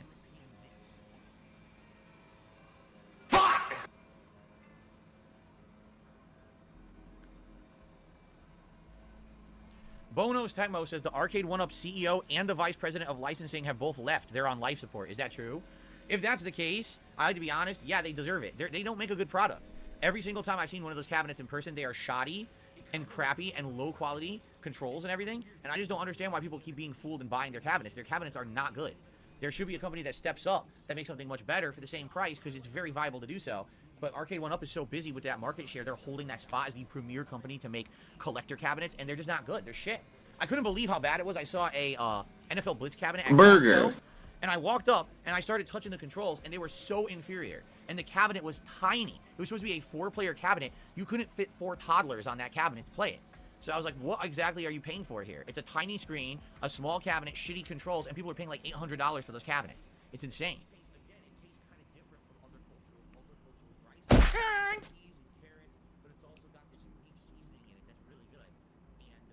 Jane says, I love Mortal Kombat 1, but I'm not loving cameos or invasion mode. This is not Mortal Kombat. I unlock fatalities so slow. Yeah, like, well, when you say that, how do you unlock fatalities? I don't even know how to unlock the fatalities in the game. I know there's a way to do easy fatalities, but I think, don't you have to play certain modes to even get those? Like, I played online. I think I got 5 easy fatality tokens last night. I don't even know how it works. I don't. I actually, to be honest, I do like invasion mode. I think invasion mode is fun, because it's a series of challenges and you constantly are unlocking new things in the game. So I'm actually enjoying invasion mode, but the audience isn't. The audience multiplayer. So no fucking shit. It's boring. Look, unless you're fucking talking to a bunch of people on your stream as well, and it's just fucking banter back and forth, not shit you're talking. No, watching one fucking person play invasion mode and not really fucking providing much context to it is boring to watch. There are some games out there like that, which is fun to fucking play, but not to fucking stream. Or certain modes in games are like that. That is one of them, and Phil can't handle it. Oh, guess I can't enjoy myself with this mode. We gotta do multiplayer. That's what everybody wants, so I guess that's what I'm gonna do. Gotta give the audience what they want, right? By the way, so guys, I just want to confirm, no one's tried to tip this morning, because we had a troll in here. Oh my god, he's fucking freaking out about fucking nobody giving him a tip yet. I just want to confirm that nobody's tried to fucking tip yet. Holy fucking shit, Phil. Imagine, like, guys, it's been several fucking days since I've had a fucking tip. That meth bear tip I fucking got there on the screen, you can see at the bottom there. I got that. That was before I went on fucking holiday. Is my tip thing still working, guys? I'm worried, I'm concerned. Somebody better fucking say, oh, fuck the fuck off, Phil, you fucking paranoid freak. I want to hear this again. Listen to the fucking desperation here. Gotta give the audience what they want, right? And as soon as Phil says that, he thinks about what he wants. Tips.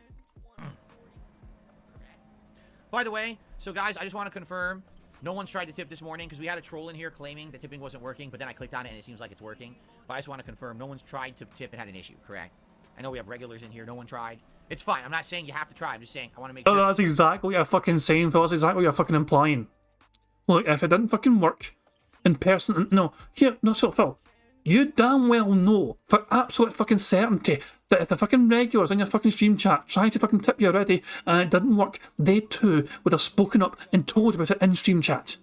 You are deliberately fucking pointing out on your stream to try and fucking encourage people to fucking tip you right fucking now because you've received nothing all fucking day. You know for absolute fucking certainty they would have brought to your fucking attention already, if so. In fact, some already have done that in the fucking past and it's just been fucking late to send to your email. So you're not fooling anyone, Phil. There was no one that actually had a real problem, so.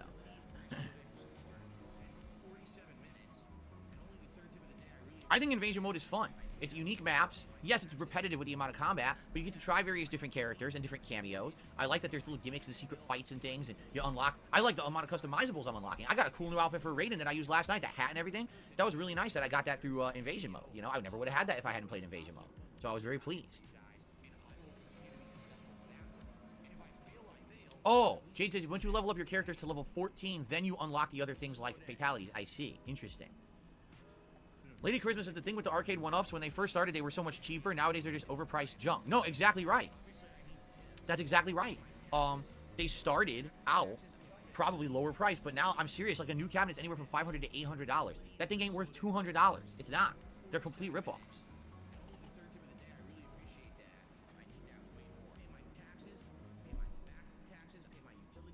Hold on a second here. Otter Insane is saying I've been tagged on an Otter Twitter post. Otter has hit their tip goal. What do you fucking mean by that? Let's have a check of this shit here. What the fuck is this? An Otter tips goal?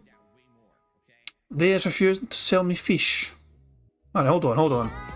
Whoops, wrong thing. There we go. This Otter is apparently trying to buy fish. Hold on, where's the fucking unmute button? There we go. Right, here we go.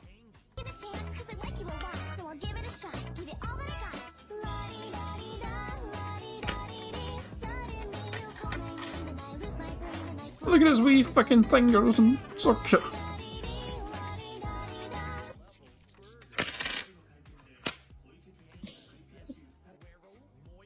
It's a very fucking cute otter. He's refusing to sell me fish. It's a great fucking video. Not quite as cute as the one before that Otto sent, which was this one. This one is still like S tier. An otter yawning, making a wee squeak noise.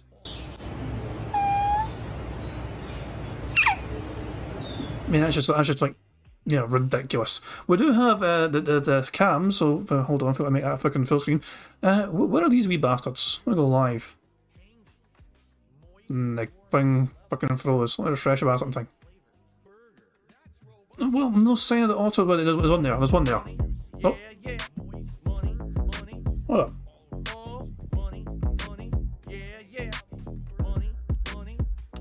Thank you very much to Meth Bear for a tip there, who says, what? A very robust Britannia stealth stream.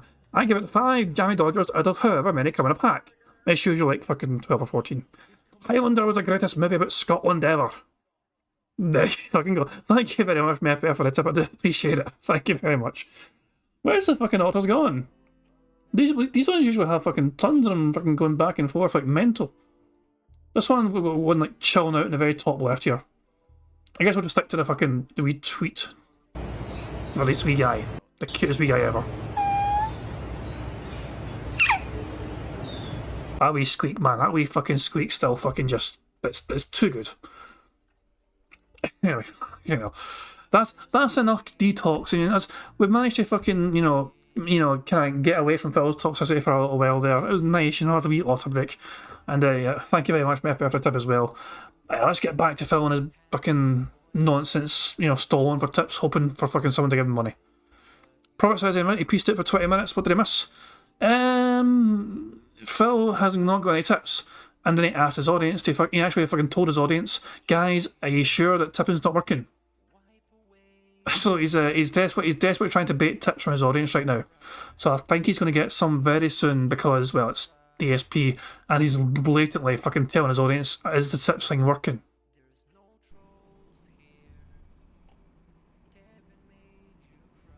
Okay. Oh, itchy.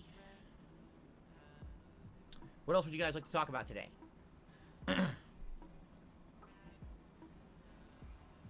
Remember, tag me in the chat so I know you're talking to me.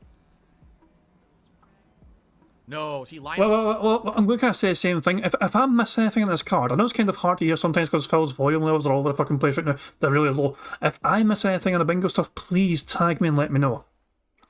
It's been a wee while since we've had a full house, but nice to have another one today. So fingers crossed we can get a full house. Says, man, I almost got the MVC2 cabinet. It's my favorite fighting game along with X-Men vs. Street Fighter, but I couldn't justify paying $600. And it was the biggest ripoff. Remember, when the online play came out, it didn't even work right, and it's shit, and no one could play online with it. Yeah, remember, they delayed the online play for like 6 to 8 months, and by the time it came out, there's not enough people to play it consistently to even get a connection, so it's a worthless cabinet. You can only play it by yourself, that's it, and the online connectivity, there's no point to doing it. It's a complete ripoff.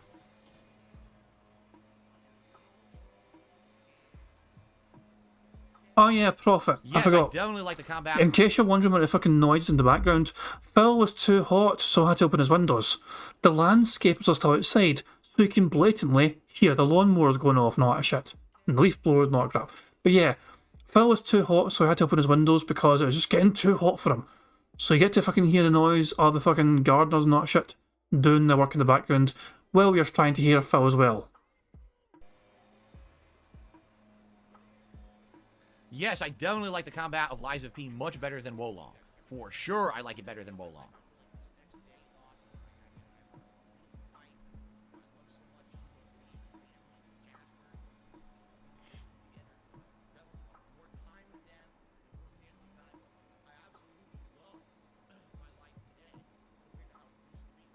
Amplatory, I mean, why not? If you like the game, why wouldn't you get it? He says, should I get Lies of P even though I've been spoiled on the first 3 bosses?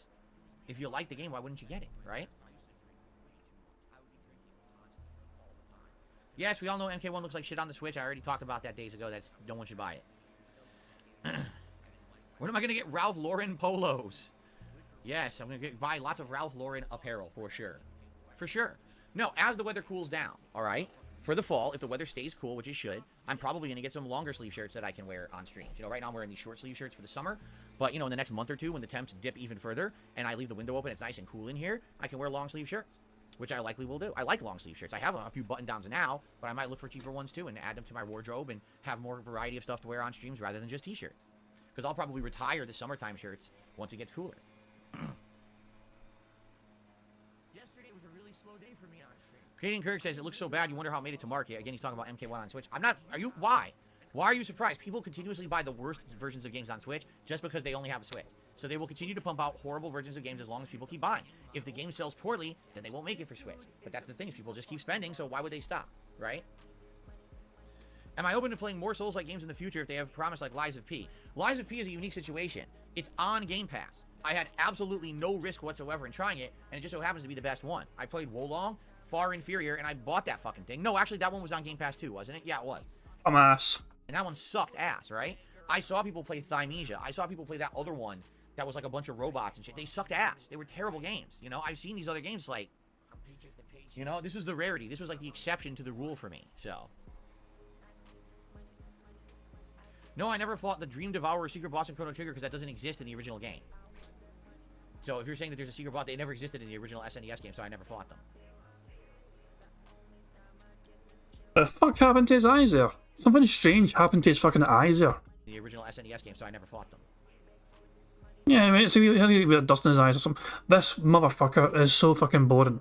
He has nothing to talk about, does a fucking massively long Q&A segment because we had one shout out to do because some one person gave a super chat and that was it. So he has nothing else to talk about. He could be playing the fucking game, but instead he's just fucking sitting there stalling, waiting, hoping and praying for contributions to come in. He had an opportunity to make serious money to entertain you, and he wouldn't do it. But you're gonna Sweaters and hoodies? That might be too much. Like, honestly, sweaters and hoodies. I have a few sweaters. I actually, right before I moved out here, so I know this is, you know, you're talking 9 years ago, right? I actually had gone to a clothing store called, it's a Japanese clothing store, Uniqlo.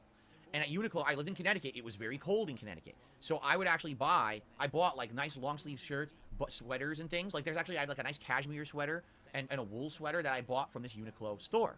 And I Motherfucker bought cashmere. This is back in the fucking glory days of fucking YouTube where he was fucking making big bucks. This is back in the fucking days in YouTube when he was a #2 most viewed, person on YouTube that fucking day. And he was a #1 most viewed comedian, which happened 23 separate fucking times. Yeah, I love this fucking page. It's Phil's little list of honours from his old fucking YouTube channel. He was so fucking proud of all his wee accomplishments back in the fucking day, and look at him fucking now. Not one person has given him a fucking tip. Yeah, D-Dog's wondering comedian. Phil used to fucking list himself as a fucking comedian on YouTube.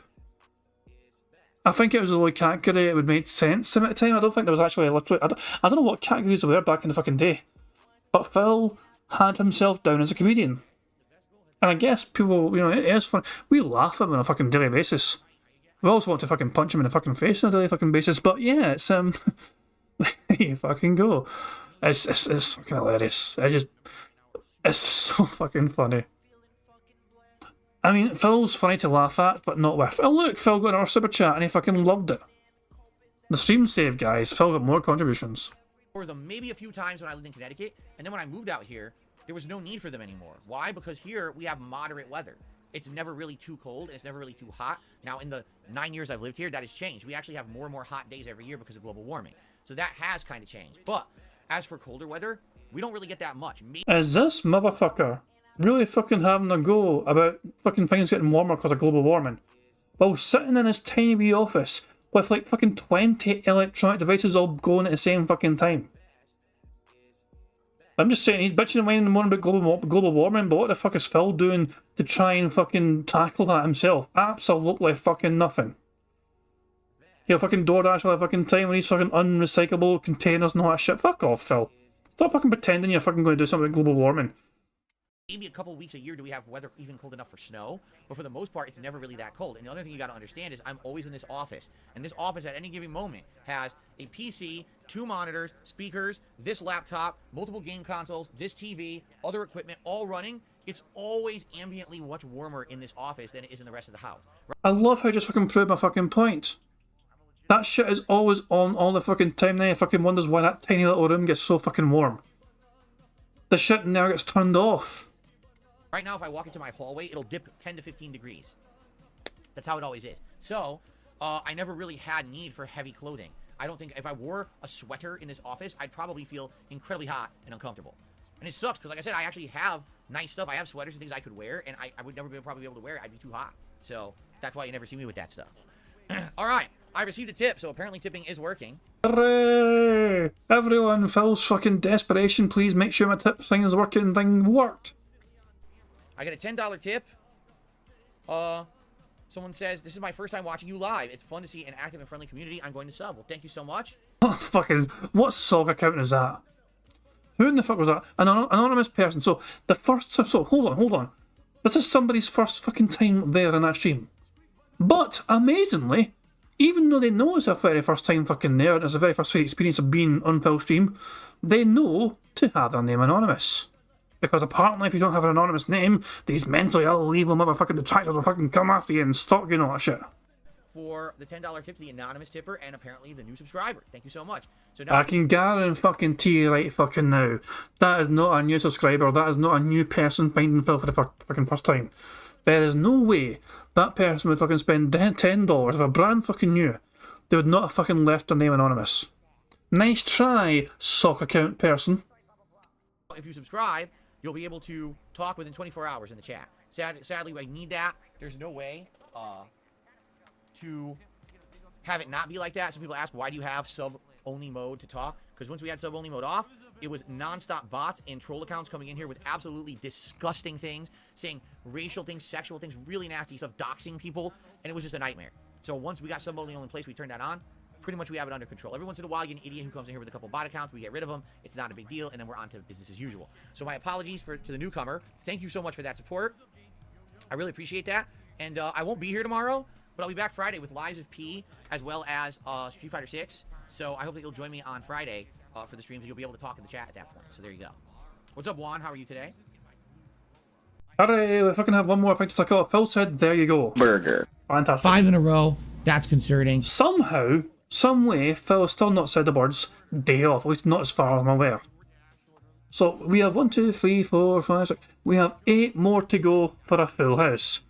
Now, according to my stats here, I'm looking at Phil's page. I'm not sure if it's frozen or not. Okay, I'm not sure if it's frozen. Phil apparently only has 25 likes. It says 25 likes. I don't know if that's frozen for me or whatever for some reason, but that's what it fucking says at my end. So I don't think we're going to get a free space because of Phil's likes on his stream. We're going a long way from that. In terms of everything else, though, we are 5 burps away from a free space. We're 11 snorts away from a free space. Don't know how many likes I've got. I don't track that stuff myself. I rely on you guys to tell me when I've had likes. But yeah, plenty of ways we can get free spaces. Hopefully we won't need them, but who knows? I think we need a wee minor miracle to fucking get a full house, but you never fucking know.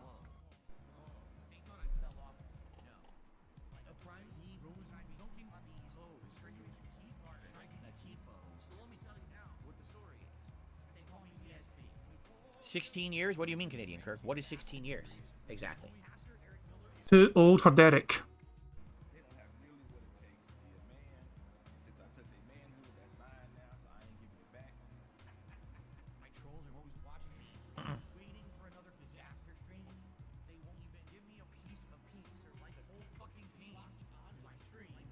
I don't know. That's when Social Security runs out, ergo trolls will go bye-bye. What? Now that went right over my head. I don't even know what that's supposed to mean. Cosmo says, what tools do you lack for troll control? I'm asking out of curiosity. Like, what did Twitch have better? Just off the top of my head, okay? Some of the things that Twitch did do better, for example, let's say someone is in the chat, and you're curious. Number one, is this really the person who they say they are, or could it be an impersonator? Or you're trying to remember, because, let's be honest, there's different people come in here and out here every single day. You don't necessarily remember who someone is every day if they're not a regular, or, what you used to be able to do on Twitch is at a moment's notice, click on a name, and you can see the entire profile's history. You can see if that name has ever been timed out before, ever been banned before. You can actually see their entire chat history to see what kind of stuff they said before. So if someone's in there and they're kind of saying suspect stuff, and you click and you say, oh my god, this person's got a history of doing awful things in the chat, they've gotten banned, they beg their way back, then they'll get banned again, then you know kind of how to judge a person. Versus maybe it's someone who's genuinely a newcomer who doesn't understand the rules yet, they're genuinely making an honest mistake, in which case maybe you want to be a little bit more lenient. Plus, again, you can easily tell if it's an impersonation account or not. Here on YouTube, you don't have any of that. It's a lot of on-the-fly stuff. Over on Twitch, you can control how long you wanted to time someone out, how long you wanted to ban someone for. You can't do that here. Here it's just like, in general, like a 10-minute timeout or a permanent ban, and that's it. There's no other things, no levels. Like I said, supposedly they're implementing the ability to time out for different time periods, but I don't see it yet. I was told it's coming, but I don't see it yet in the chat. So I get the feeling it's coming. Just in general, Twitch had a lot of different things. Why? Twitch's chat is based on IRC, Internet Relay Chat, which is a third-party company, and they use all their servers and their chat interfaces. They just put like a face over it to make it look like it's a Twitch page, but it's really not. You're actually using IRC. That's why you can actually get into a Twitch chat from a back door. You don't have to use the Twitch page to get into someone's chat room. I don't know if anyone knew that. Here on YouTube, what you see as chat is not actually a chat. You guys are literally right now talking on a comments thread as if this were a video you're watching on demand on YouTube, and all you're doing is an interactive comments thread. It's just a bunch of comments being posted. That's what YouTube actually uses for chat. That's why it's a lot different than Twitch chat. It doesn't have as much functionality. For example, we used to use something called Penne points. It was channel points that you would earn by sitting in the chat. The longer you were there, it would give you a grade and a ranking. You would earn these points, and then we could use them for silly things like temporarily unlocking or editing emotes. Sometimes we had, let's gamble our phantom Penne points against each other. Let's challenge each other. Gee, will Phil get 10 wins today in the fighting game? Will Phil get 20 kills in this round of Call of Duty? And it was fun to do that. And you can't do that in YouTube chat because, again, it doesn't have anything to track that properly because it's not a real chat room. It's just a bunch of comments. So there's no way to track how long has someone been sitting in comments. It doesn't exist, you see? I've looked for third-party alternatives. They don't really exist. Some of the alternatives are like, a chat bot that's just a points system, but then the bot essentially is like out of control because every single time someone does something, the bot will update. So imagine now we had a bot in here, and every 5 seconds it was spamming the chat with another thing about points. It's like, no, we don't need that. We definitely don't need that, so haven't found any real alternative yet, sadly, 2 years in. Cypress TV says, I just finished a Mortal Kombat 1 story mode. I enjoyed 3/4 of it. The ending wasn't good. I think everyone agrees with you. I think the ending was atrociously bad. Like, not even close to being good. It was a huge cop-out. I hated it. Oh, let's see here. Expand Dong says, a few weeks ago you said I don't care about on-demand viewers anymore. Did that change with Lies of P? No. What I'm saying is, I can at least see patterns, right? Here's the thing. It doesn't matter what my on-demand viewership is. I'm being honest now. It's just not. The on-demand viewership doesn't really make me much at all in the realm of business-wise, okay? This time of year, sometimes I will see a small increase in revenue because ads around October, November, December get huge because of Christmas. So yes, if I get a little bit of more viewership around this time of year, which sometimes happens, I'll make a little bit of extra money on ads. But it's not a lot. It's definitely not. For me, the vast majority of my income comes from the crowdfunding on these streams. Again, super chats, super stickers, memberships, gifted memberships, and tips. That's 90-some% of my income. I get a little bit from Patreon over here, and I get a little bit from ad revenue over here, but it's not a ginormous amount, okay? But, yeah, I still can look at stuff and kind of judge. And it's like Lies of P. It's a Soulsborne style game. It's a game that everyone was excited to see if it was going to be good or not. It's been out for 2 days, and I look at my views, I'm like, I'll give you an example. Typically, whenever I'm playing a hot new game, within 12 to 15 hours, those videos will hit anywhere from 300 to 500 views a video minimum. And then usually within a day, they'll get like 1,000 views. That hasn't happened with Lies of P. Okay? Like, I got videos from yesterday's stream that don't even have like 300 views yet. It's like, whoa, that's crazy. It's a great game. It's a Soulsborne game. It's very challenging. What's going on with that? I don't know. You know, if it were Elden Ring, it probably would hit those, and I can tell you that because I played Elden Ring second run earlier this year, and it did get that attention. So I feel like it's just a factual observation. I'm not saying it because it really means that much. It doesn't. Like I said, the streams are doing very well. The streams for Lies of P so far, the 3 that I've done, every stream has gone well. So I'm not complaining. I'm just saying I'm noticing with the on-demand viewership, it has dwindled for a game like that. It's weird because you would think, oh, it's FromSoft, right? But it actually isn't. So maybe that's why.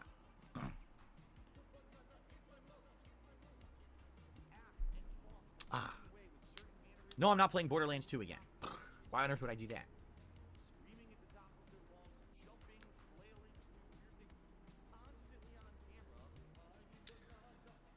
Alright.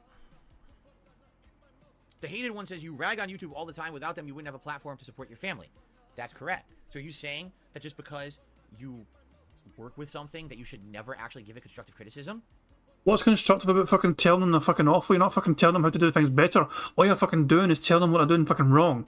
You fucking hated fucking Twitch, but you fucking wish that YouTube's fucking chat system was exactly like fucking Twitch's. You shout there all the fucking time. Don't shit where you fucking eat, Phil. There's a fucking common phrase there. But I mean, it's a fucking work-goated fucking phrase, but Phil doesn't really work. You get what I'm saying, though? Yeah, Silent Weapon says it best. You're biting the hoof that feeds you. It's the best way if I can put it essentially.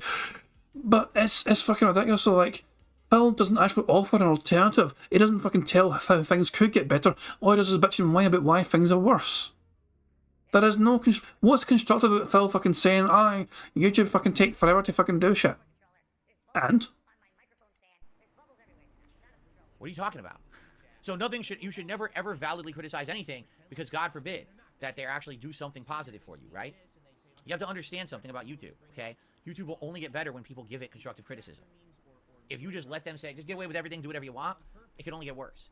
And it has gotten worse over the years. There's too many people who I feel are complacent and they don't speak up when there's things that absolutely need to be spoken up about and fixed at a site like YouTube, especially a site that so many people are making a livelihood off of, should know what's broken and needs to be fixed or needs to be improved. Why would you be a wimp just afraid to ever say anything to someone about improvement, right? What kind of a life is that to live? Oh, well, YouTube is how I get some revenue, so therefore I should just keep my mouth shut forever. What? When in my life have you ever known me to keep my mouth shut about something that I feel strongly about? Name once I've done that, right? Why do you think that so many people in the Street Fighter community were opposed to me? And, you know, over the years, why do you think all these people, you know? Remember, again, when State of Decay 2 was coming out and how I completely blew up the whole scene about people who were only getting paid to play it early, and that was why they were playing it early and saying it was good when they played it, and then the game ended up being shit, and I got shat on by so many big content creators because I was exposing them for being fucking shills.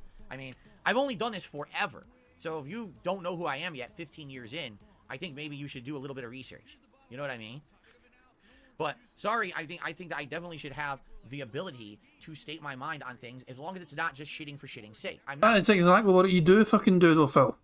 You fucking complain and bitch and whine and moan about the fucking way things are fucking done, but you don't offer a fucking alternative. You just sit there and bitch and whine and moan. Where's the fucking alternative? Where's the constructive part of your criticism? It doesn't fucking exist. You just sit there and bitch and whine and moan, and then you fucking wait for someone else to fucking do something about it. But you don't offer an alternative, you don't offer a better idea of how to fucking do things. You just sit there and you complain. When I criticize YouTube, it's in the hopes that YouTube will improve and get better. Not that I just want to crap on it because... I mean, what, are you thinking they're fucking listening to you right now or something? Why the fuck do you think YouTube are fucking listening to you right fucking now? When's the last time you fucking emailed YouTube with these fucking concerns of yours and telling them how to fucking improve things? Never. You only fucking contact YouTube when you want them to fucking fix something for you and you're fucking desperate. Like someone's fucking trying to copyright strike you or some pish. That is the only time you'll fucking contact YouTube. You probably have some sort of fucking special inside fucking source kind of thing because you're some special kind of content creator. Well, we tick next to the fucking name that is verified, not a shit, so you probably have some sort of thing that a lot of other YouTube fucking people don't have. But I think it's fun or I can benefit from clickbait views of being negative. I didn't do... you don't fucking make the most of it though, Phil, for fuck's sake. He just sits there on a stream and he cries and he bitches and he whines and he moans and he complains and he gripes his fucking gums and then doesn't at any fucking point actually fucking reach out to YouTube and tells him all this fucking shit. He expects YouTube to fucking go to him somehow. Of all the billions of fucking videos out there, the millions of fucking live streams going on right fucking now, he expects YouTube to fucking go to his fucking stream and sit there right now and listen to him and go, oh wait a second, Phil has an opinion on our fucking platform. Let's listen to his constructive criticism. Fuck off, Phil. better. Not that I just want to crap on it because I think it's fun or I can benefit from clickbait views of being negative. I didn't do that, did I? Do you think I'm going to title this podcast, oh, YouTube sucks? No. There's a big difference there, you see? But I don't know. There's tons of people like that. Trust me. Why do you think a lot of content creators have gotten ahead?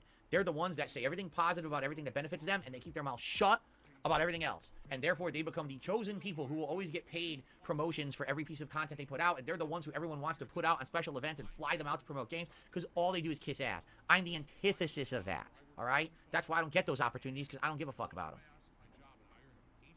Give me a little second here to just look for something on Pig Go. Don't mind me whatsoever. Go to YouTube. Oh, 115 different results. Hold on, I don't want to go back too far. I believe it was at Christmas time, wasn't it? How many years ago was it? He was on Twitch at the time. And it was Christmas at the time. When was this? Jesus Christ, man, some of these thumbnails of his fucking his video is incredible. It really fucking is. Hold on. I need to go back further. He had like a fucking Christmas fucking stream where he had that infamous wee slur. Hold on, I don't think we're too far away. Hold on, give me a fucking second here. Hold on. Is it this one? This video is age restricted and only available on YouTube. I wonder why. I think we found it, ladies and gentlemen. I think we found it. So, I think, do we just rewind this a wee bit? Let's tell you what, before we begin playing. Well, you got a huge... Hold on, there we go. Rewind a little bit more. Thank you. Okay, we found it. So, remember what Phil thought of YouTube back in 2017? You don't watch him on YouTube anymore, right? YouTube is more about drama and bullshit. I want to watch a drama vlog. Then you go on YouTube. I want to watch some faggot insult some homo. You go on YouTube. I want to watch some guy throw around all kinds of insulting slurs constantly. Well, you go to YouTube. You want to watch actual gamers play games? You go to fucking Twitch. Classic quote. Wait, there's a little bit more though. He's looking at his chat. And by the way, when I said those two, oh my god, he said faggot and homo. Obviously, I'm not prejudiced against homosexuals at all. I'm trying to say that's what you would do. That's the kind of people who go to YouTube at this time. Oh, fuck. There you fucking go. And yes, Phil was quite tipsy at a certain point in time. This was a special holiday style stream. This is a holiday game marathon video. Don't know where his fucking tips bar went to. Let's go to the start of the stream, see if it's anywhere. Man, I don't know what the hell happened to his fucking tips bar or whatever, you know, because this was a streamed event on Twitch at the time. And yet, for some reason, he hasn't got that information on the screen, even though he was on Twitch. That's a strange one. But yeah, this was a holiday marathon thing, and he said a bunch of fucking dumb shit about apparently all these fucking people go to YouTube. You're correct, Abdullah. He says Street Fighter V is another example. Dead on correct. I was one of the few people within a few months of Street Fighter V coming out. I was like, guys, this game sucks. Here's all the reasons why, and I outline. Input delay, bad online play. The game is designed for pattern play. No footsies. I laid it all out for everyone. And that video actually did pretty good. And then everyone just kissed the game's butt for 7 years. Now Street Fighter 6 is out. Oh, Street Fighter 5 sucked. No shit. I told you 3 months in. But no one wanted to fucking listen to reason because they all wanted to kiss the butt of Capcom to be in favor with that community. You know? Just par for the course for me, man. I'm so used to it. Why does he love being a fucking martyr? Like, he is obsessed with this fucking kind of, like, underdog, outsider kind of status where he's fighting against a man, he's fighting against these other bigger, more popular, you know, what the hell? Tries a person to fucking be determined to be such a fucking martyr like this? Sword Dance says, what are my plans for October 12th? Spider-Man 2 and Super Mario Wonder both come out. I'll play both games. There's your answer. I'll play both games. That's my plans.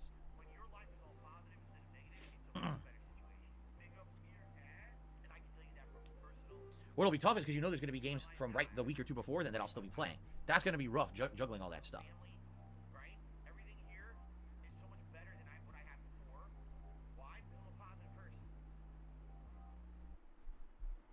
Yeah, Cypress says, there's literally YouTube channels that make money just talking bad about YouTube. The argument is a way to poorly claim hypocrisy. For me, I'm in a very unique position. Here's why. If I kiss butt, I don't benefit. And if I basically rip a new butthole to something in a negative way, I also don't benefit. By the way, the sun's coming out. That's why I look like I'm on fire right now. I'm a guy who's just, I'm in my lane. I make content for my audience, right? Very specific audience. Like I say, it's a curated style of content for a curated audience. And as long as I just make content for that audience, it doesn't really matter which way I go. But the thing is, I can uniquely be honest about the stuff that I do because it doesn't sway one way or the other. I'm gonna have to close the blinds now because now the sun's coming. I was gonna start fucking melting the fucking sun. How did that sun come out? Summer's meant to be over. It's meant to be fucking autumn. Here I am. Oh, it's the first fall day, everyone. Nice fall weather. Let me get the blinds open so I get fresh air, and then fucking the sun's coming out.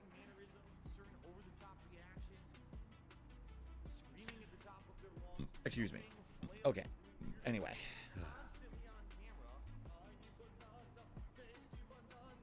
Okay. Dead air. Dead air. So, You gonna end it? what else would you guys like to talk about? It's almost 12:30. You guys want to chat a little more, or do you want to end it a little early? Get it over Starfield. It's up to you. We can chat a tiny bit longer if you'd like. Let me know what you want to do here. How about you just fuck off and cancel streaming? How about you just fucking go downstairs and just fucking sit on the couch like a sad boy? Yes, it was a double burp. We D-double burp. Caught it. We're out from 5 to 7. It was a double burp. We're 3 burps away from a free space. Am I playing separate ways? Not when it's new. I have too much stuff I'm doing right now. I've got to play Mortal Kombat Online. I got to keep playing Street Fighter 6 Online so I don't get rusty. Plus, there's a new DLC character. Plus, I got to keep playing Starfield. Plus, Lies of P is good. I ain't got time for a new game right now. We got to focus on what we're doing right now. Okay?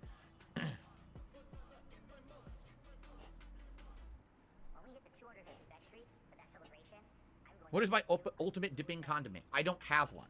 But probably I've dipped more things in ketchup over the course of my life than anything else. But I do enjoy many different dipping sauces. Whenever I go to McDonald's and I get chicken nuggets, it would be sweet and sour sauce.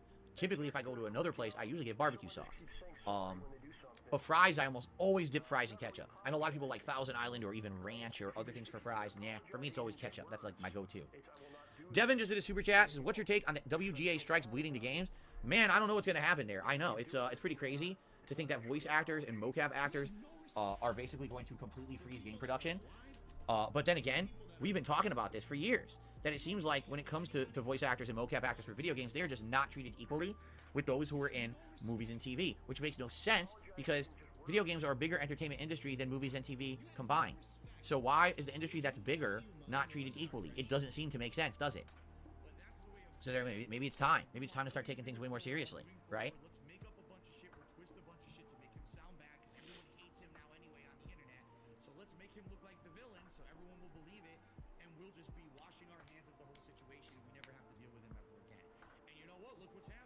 How does Starfield compare to Skyrim?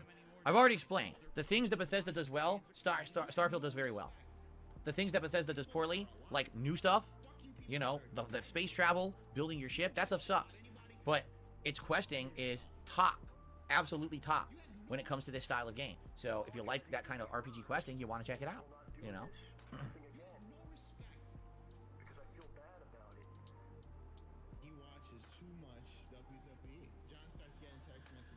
In order to play the Modern Warfare 3 beta early on the 6th, you have to pre-order the game, but the open beta is the 8th. Yeah, well, I probably will do one session of the open beta, and that's it. I'm not pre-ordering the game until I play the beta.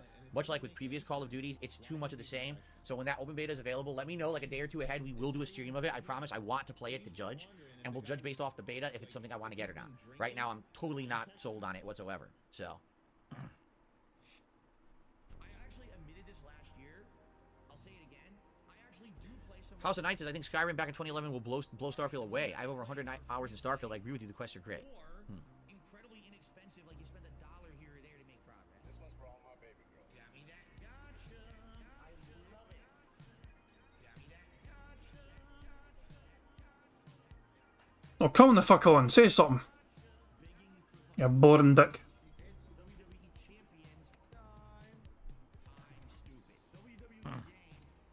Shut up, John, bitch! I'm a special guest in everyone's videos. Everyone puts me into their videos in a negative light. I guarantee you whatever you're referencing probably references me in a negative light. I don't care. You don't have to come on my stream to tell me because I don't give two shits. You're just wasting everyone's time. No one even knows what you're talking about. Whose thing was he talking about there? Hold on. I want to find out who said this and what he's talking about. Jock, I'm a special guest. Jock. So someone called Jock about 22 minutes ago said something about Phil. So let's go to raw Phil. Let's just fucking go here, I guess, and see what it was that was said. We're going back 22 minutes in time or whatever. Where's Jock? You're on his video. What did Jock say? Whose video are you talking about? Where's Jock's previous fucking comment? Oh, Rifflemongers. Who the fuck? I've heard that name. Who's Rifflemongers? Oh, there it is there. Jock's comment. Did you see a Rifflemonger's video? I'm kind of tempted to check this out. Rifflemonger. Who the fuck? Oh, it's a Street Fighter player. I'm curious. I need to know. What's going on. So, which one would it be? The most recent one? An hour ago? How to beat crouch and attack spam. That might be it. Now, hold on. Before you the scene plays. I don't know what fucking film. This is great quality, by the way. This guy fucking makes videos in fantastic quality. Don't play. So, transcripts. So, what we're looking for? DSP. I love how DSP was used as an example and then Riffle added insult to injury by saying, this is where education beats ignorance every time. Holy fuck, people said that. Hold on. Education. We're looking for education then. Here we go. Oh, he actually has Phil's stream and his content. Hold on. Oh, he is a fucking... Wow, hold on. I should just fucking started playing the video from beginning. Okay, hold on. Let's check this out. Down one jab is an integral part of the game.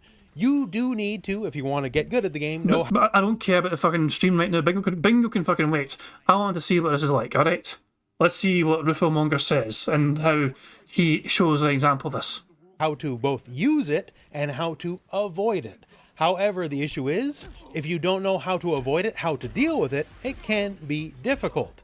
So this video here, I'm going to tell you everything you need to know about how to defeat the crouching jab spam.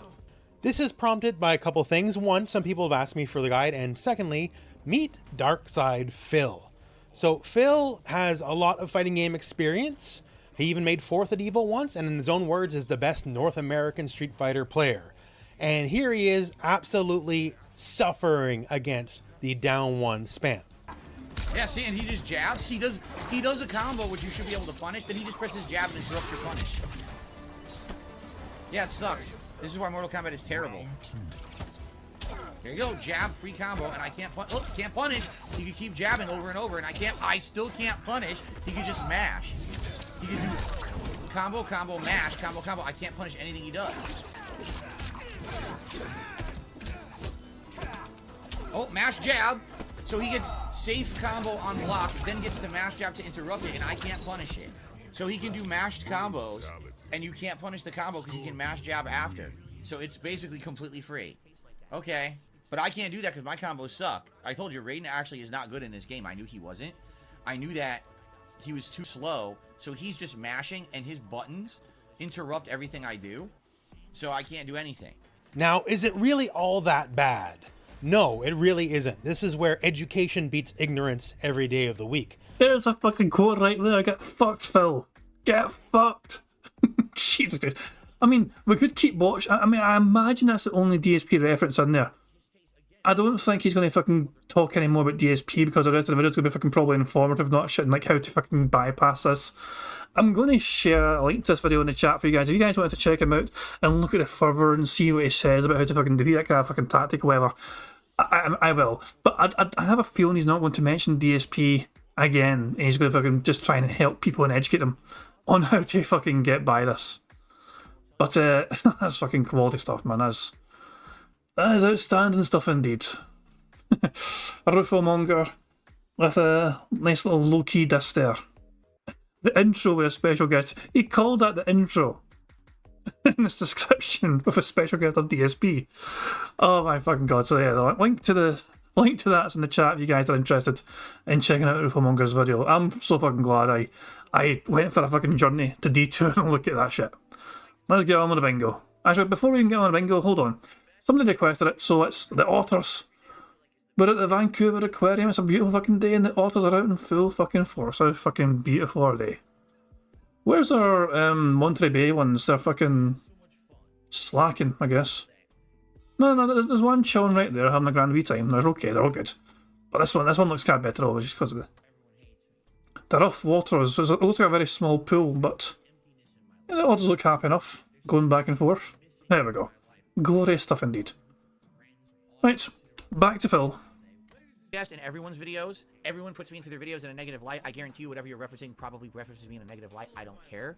You don't have to come on my stream to tell me because I don't give two shits. You're just wasting everyone's time. No one even knows what you're talking about. I don't even know. So he says now he doesn't give two shits. But as soon as he fucking learns that someone in FGC fucking uses him as an example, as soon as he learns about this, oh my, he suddenly will give two shits. He suddenly will fucking say, "Could you dare put my name in your fucking mouth? Don't you dare use my content." No. Rufo Mongers, as far as I can tell, is using Phil as a good example of how they fucking get by an annoying thing that happens in the fucking game. It's something that Phil has a problem with, it's something that other people seem to have a fucking problem with. And so Rufo Mongers is using Phil as an example. DSP Gaming, Phil Burnell, you are very good at being an example. I know what you're speaking of, so you can stop. Thanks. You act like me being featured in a video negatively is some special thing. I don't give two fucks about any of it.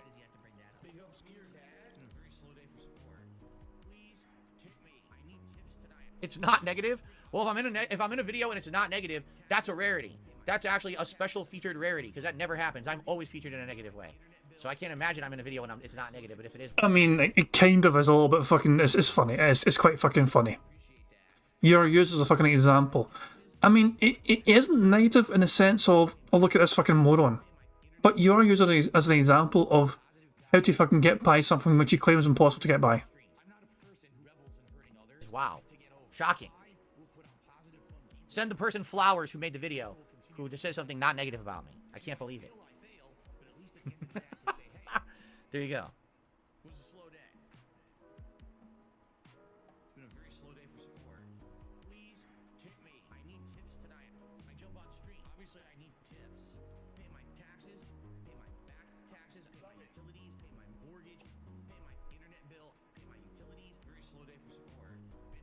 Anything else, guys? Any other final thoughts? No, other than shout out. So, any other final thoughts or anything before we Another big massive hint. By the way, guys, you guys have not contributed anything else. So how the fuck am I meant to fucking get more money if you guys won't give me money? And by the way, so quite if Pune is saying, yeah, he's probably seen that. That video was made an hour ago. Rufo Monger's video was made an hour ago. There's no way Phil's seen it because Phil's been too busy streaming. He may have been told about it by somebody, but there's no way he's seen it yet. I guarantee you that. But yeah, Phil's absolutely fucking desperate for some more contributions. He's only had one tip so far, but that anonymous fan, brand new fan to the stream, brand new to the community, but they knew to fucking keep their name anonymous because that's apparently normal to do when you fucking tipping someone $10. Open to Starfield here today.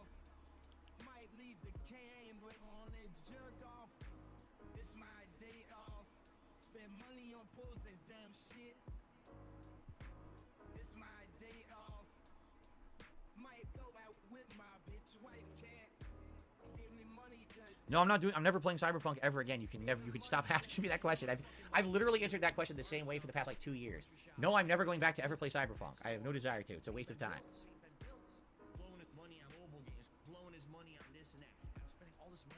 My biggest fans are idiots.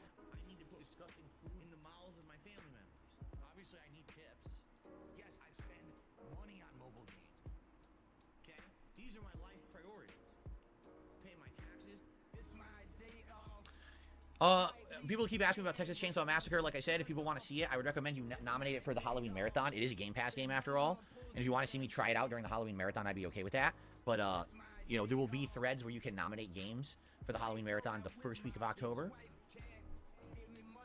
Travhausen, I have absolutely no idea, nor do I care when other streamers stream. And there's no point in bringing it up on my stream because I ain't going to take any kind of nonsensical bait that you would like me to buy. I'm not stupid.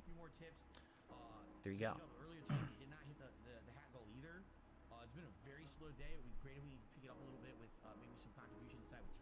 Imagine sitting there silently waiting for someone to give you fucking money. It's the most fucking ridiculous fucking thing. He's well past 12:30, but he's just fucking sitting there waiting, hoping, praying for a fucking whale to come along and just give him money at the fucking blue.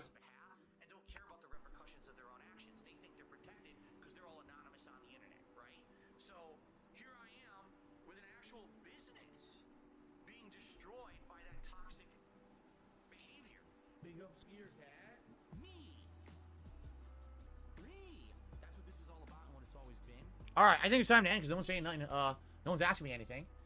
We'll take a brief break. I will use the restroom. We'll come back. It's time to chill in Starfield today. I'm excited to chill in Starfield. Like I said, we're about to finish the Freestar Collective quest line. It was a very long quest line we did last week, and then we never got to finish it. I ran out of time. So we're going to do that first, see whatever the big reward is, and then move on, and it's up to you if you want to see me do another faction. I'm thinking we should do some of the Constellation questing because we haven't done it in ages. So we should definitely work on a little bit of that. But this will be a nice, chill, interactive stream. This is the kind of stream where we're just going to kind of talk with each other and hang out. It's not a super serious stream or anything. I'm happy for that. I always like having a nice, chill stream with my audience, okay? All right, guys, thank you so very much. Excuse me. I hope that you enjoyed today's show and everything that it entailed. Thanks for chilling. Thanks for interacting. Thanks for supporting. Thank you for talking. Thank you for watching. If you watch this on demand, thank you. Also, I'd like to say thank you. Okay. I'll be back Friday. I'm not here tomorrow. I know you guys and gals and everybody else get very sad when I'm not here, but I promise you I will be back, all right, on Friday. I'll be talking about my day off. I'll be talking about any burger, of which there'll probably be 700 pieces because it all happens on my day off always, and anything else. All right, guys? Thank you so very much, and I will see you soon. Okay, so let us get set up here quickly. There we go. I'm so small. What happened? I was shrunken. A witch doctor must have come in and shrank me, man. That ain't cool. It ain't October yet. It ain't time for voodoo. Here we go. Okay. Again, guys, remember, the 2 different ways to support the stream today that are the biggest ones. Support type number 1, memberships and gifted memberships. I'm trying to hit 650 members by the end of the day. We had hit it and then sadly lost it when a bunch expired. So please consider contributing via that method if you can. That would actually help support the entire community, so I'm sure they would appreciate it. That's number 1. Number 2, tips. Essentially, tips would help a lot today, and I'm looking to hit the tier 1 tips goal on both streams if possible. That would help a ton if I could hit at least a tier 1 on both streams today. Reminder, this guy gets paid tomorrow from YouTube. He doesn't need the money. He has made almost $400 in the last 2 days in tips alone as well. And yet apparently tips would help more than anything else right now for him. He's paid tomorrow by YouTube. He's had $400 in tips in the last 2 days. But apparently he really needs that tip money today. So please consider it. Okay? Alright, let's take a short break. I'm not even going to run ads. I'm just going to go use the restroom, come right back, and then we're going to resume and start up with Starfield. So I'll be right back, guys. Oh, so hilarious. Hooray! And then we just use our build up speed up juice. Here we've got so much speed up juice, and we'll fast forward into it, and Phil's not back yet. And he's not back yet. And he's not back yet. And he's not back. There he is there, fucking hooray. Finally waddles his fucking chunky ass back into the fucking room. So come on, Phil, tell us about your adventures. Tell us how the amazing things happened on your journey to the toilet. Alright guys, I'm back. Just give me a second. I got a air freshener to put into my plug over here. So it's funny because I had an air freshener I put in there like a month and a half ago. Fresh air bad for Phil's toxic lungs. I like having air fresheners in here because this is a very stuffy office with all this electronics. But the problem is when the air conditioner is on, I can never smell it. So I had an air freshener in there. It was supposed to be like lavender. The thing's empty. I don't think I smelled it once. I got like, I think it's supposed to be Hawaiian or something like that. So I'm gonna plug that in. God, I sometimes kind of hate my sense of humour. As soon as he fucking said it's a Hawaiian air freshener, my mind, my morbid little mind just kind of went and jumped to like, you know, is it going to smell like burning? And as soon as I thought that, for fuck's sake, I'm a bad person. I know. I don't. How the hell would? How can you fucking smell Hawaiian? Like, in all seriousness, what does Hawaii smell like? I can understand like fucking like, you know, beach theme, you know what I mean? Like it may smell like the sea, the kind of seashore kind of thing, but Hawaiian theme? What does that mean? Pineapple pizza or some pish? Isn't that Hawaii? No, Hawaiian pizza does involve pineapple, doesn't it? I think. I don't know. Salad today smells pork. Jesus fucking Christ. Anyway, Phil's got a brand new air freshener and he has to fucking show it off to his audience and not shit fucking hooray for that. It's amazing, isn't it? It's wonderful, it's incredible. What an amazing revelation by DSP. He has a fucking brand new air freshener and he can fucking smell it eventually when he plugs it in. But he's not plugged it in yet. He had to come back and show it to the camera so everyone can see the air freshener going in. Hopefully it'll make the office smell better and not so stinky, right? Alright. No stinkiness. Yes, electronics will make air very stagnant and stuffy. Alright. Ooh.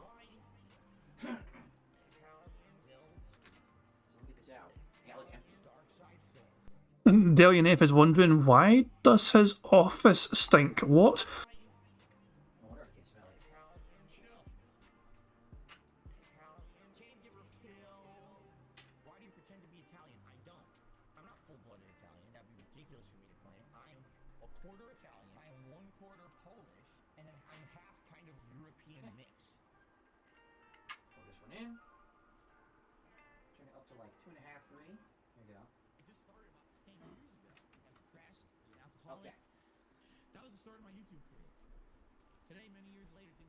Turned it up to like 2.5, 3. We'll see if that's too strong, if I need to turn it down. This is a very small, confined area, so it might be too strong for the office. We'll have to see. All right. Let's get her booted. We haven't played Starfield in over a freaking week, if you can believe it. It doesn't feel that long, does it? But it really has been over a week since we played. It takes, you know, when we're doing other stuff, time flies. And the next thing you know, like, holy shit, really it's been that long? Bang. Hawaiian is the best for breeze. Well, that wasn't. That's, I think, Airwick. How was my piss? Oh, it was invigorating. I was going for distance. Anyway, I received a membership from Seals. Thank you very much, Seals, for joining as a member of the channel. That gets the momentum going in the right direction. Remember, we're trying to hit 650 members by the end of today. We're at 623. I know we can do it. So thank you so much, Seals. Let's get that momentum going. Okay. I don't think we're going to win bingo, guys. Just saying, I don't think we're going to get a fucking W today. We're still, you know, 6 away from a full house. It would be quite the miracle if we get it now. Jeez, there's a lot of loading. No, I didn't see the Modern Warfare Zombies trailer, and you're right. No, I don't care. Why would I care about zombies? Okay. Hello, everyone, and welcome. And he is now recording for his precious YouTube on-demand audience, so we're not going to get the fucking victory today, sadly. Let's go to live DSP. So Phil started the stream at $10. Wow, he's gained $3 whole more, so now Phil's at $13. Fantastic. D-Dog's asking, will we get a picture reveal? Should I? Should I? Yeah, alright. Okay, if I can hold on, give me a second here. Okay, give me a second here. Let's go away from it for a second. But I'll show it here. I'll include it here on the. Give me a wee second here. I'll just fucking bumble and stumble around until I fucking get it all properly fucking sorted. I go here, that go here, and voila! The picture in all its glory. There we go. So yeah, Pixar decided to submit this picture for the bingo card, and I was like, yes, fucking please, thank you very much indeed. Because you guys can submit your own, like, you know, DSP pictures as well if you want to. The criteria for it is it needs to be a PNG picture. Even if it's not a PNG picture, I can turn it into one, you know, but that's preferred. And it has to be 800 by 800 resolution. But yeah, Pixar sent that to me on like Monday. And I found out, I found the email like earlier on today, and I was like, oh fuck shit, I've got to use that. So there we go. I mean, there's a lot to kind of explore in this picture. If we can like zoom in the picture some more. Make it a bit bigger, you know, and let's have a look at what's going on here, eh? There's a trio of here's a heroic trio. Now, I'm going to imagine that that's Cat on the left. For some reason, I'm thinking that might be Cat Burnell on the left-hand side of the screen. You know, horse head, but the big baby... What the fuck's going on here? Jesus Christ. I've told you guys so many fucking times, he is a fucking mentally fucking disturbed person by coming up with some of the shit like this, man. DSP acting brave, firing some sort of laser gun. Fucking Y2J, ready to just fucking, you know, fist fight a whole bunch of massive ants to fucking death. But there we go, that's the image anyway that fucking that Pixar sent. So that'll be in the rotation for future bingos, you know, we'll be able to see the whole thing. But yeah guys, as I said once again, if you're interested in submitting your own pictures for the bingo background, 800 by 800 resolution, and as well as that, if you can, PNG format. If you can't do that, I'll just convert it to PNG myself, you know, but that's preferred. But yeah, there we go. That's the fucking... Oh god, that fucking image. Right, okay, away from that, no more. But yeah, that DSP's now started streaming, they're not shit, you know what I mean, so that's going to be into that.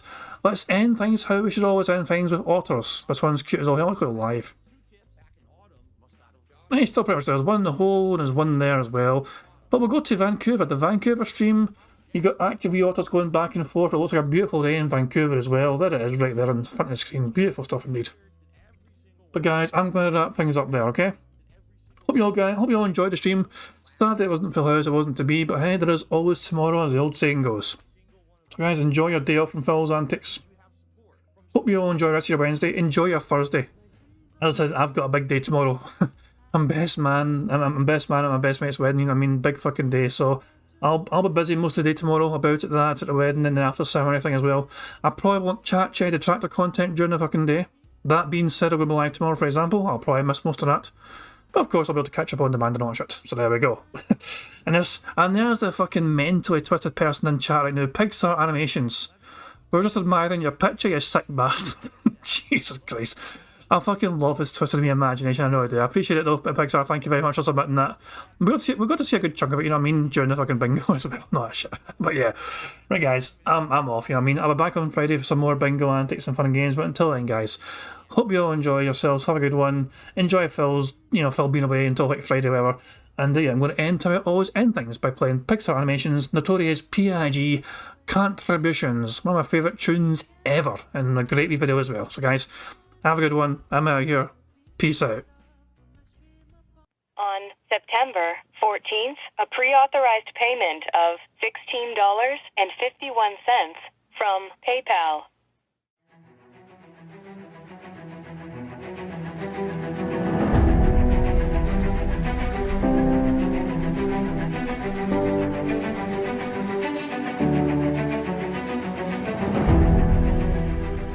Alright, Luna Mills has tipped me $1.30.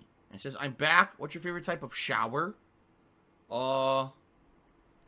When you're showered in money. When you go outside, all of a sudden, greenbacks start falling from the sky. And you raise your face up, you're like, oh, you start dancing, you go, oh, money, money, yeah, yeah. All right, I don't know what the hell you're talking about, but thank you for the first tip of the day.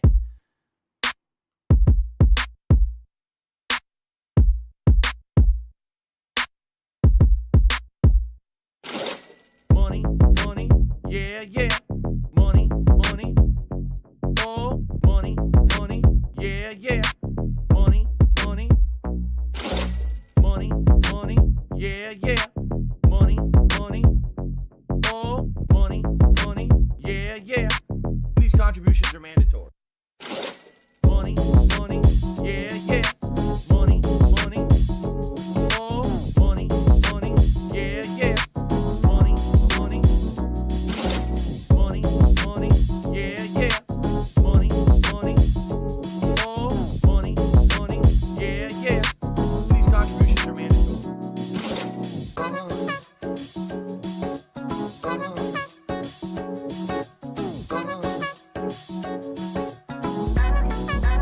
Show me the money.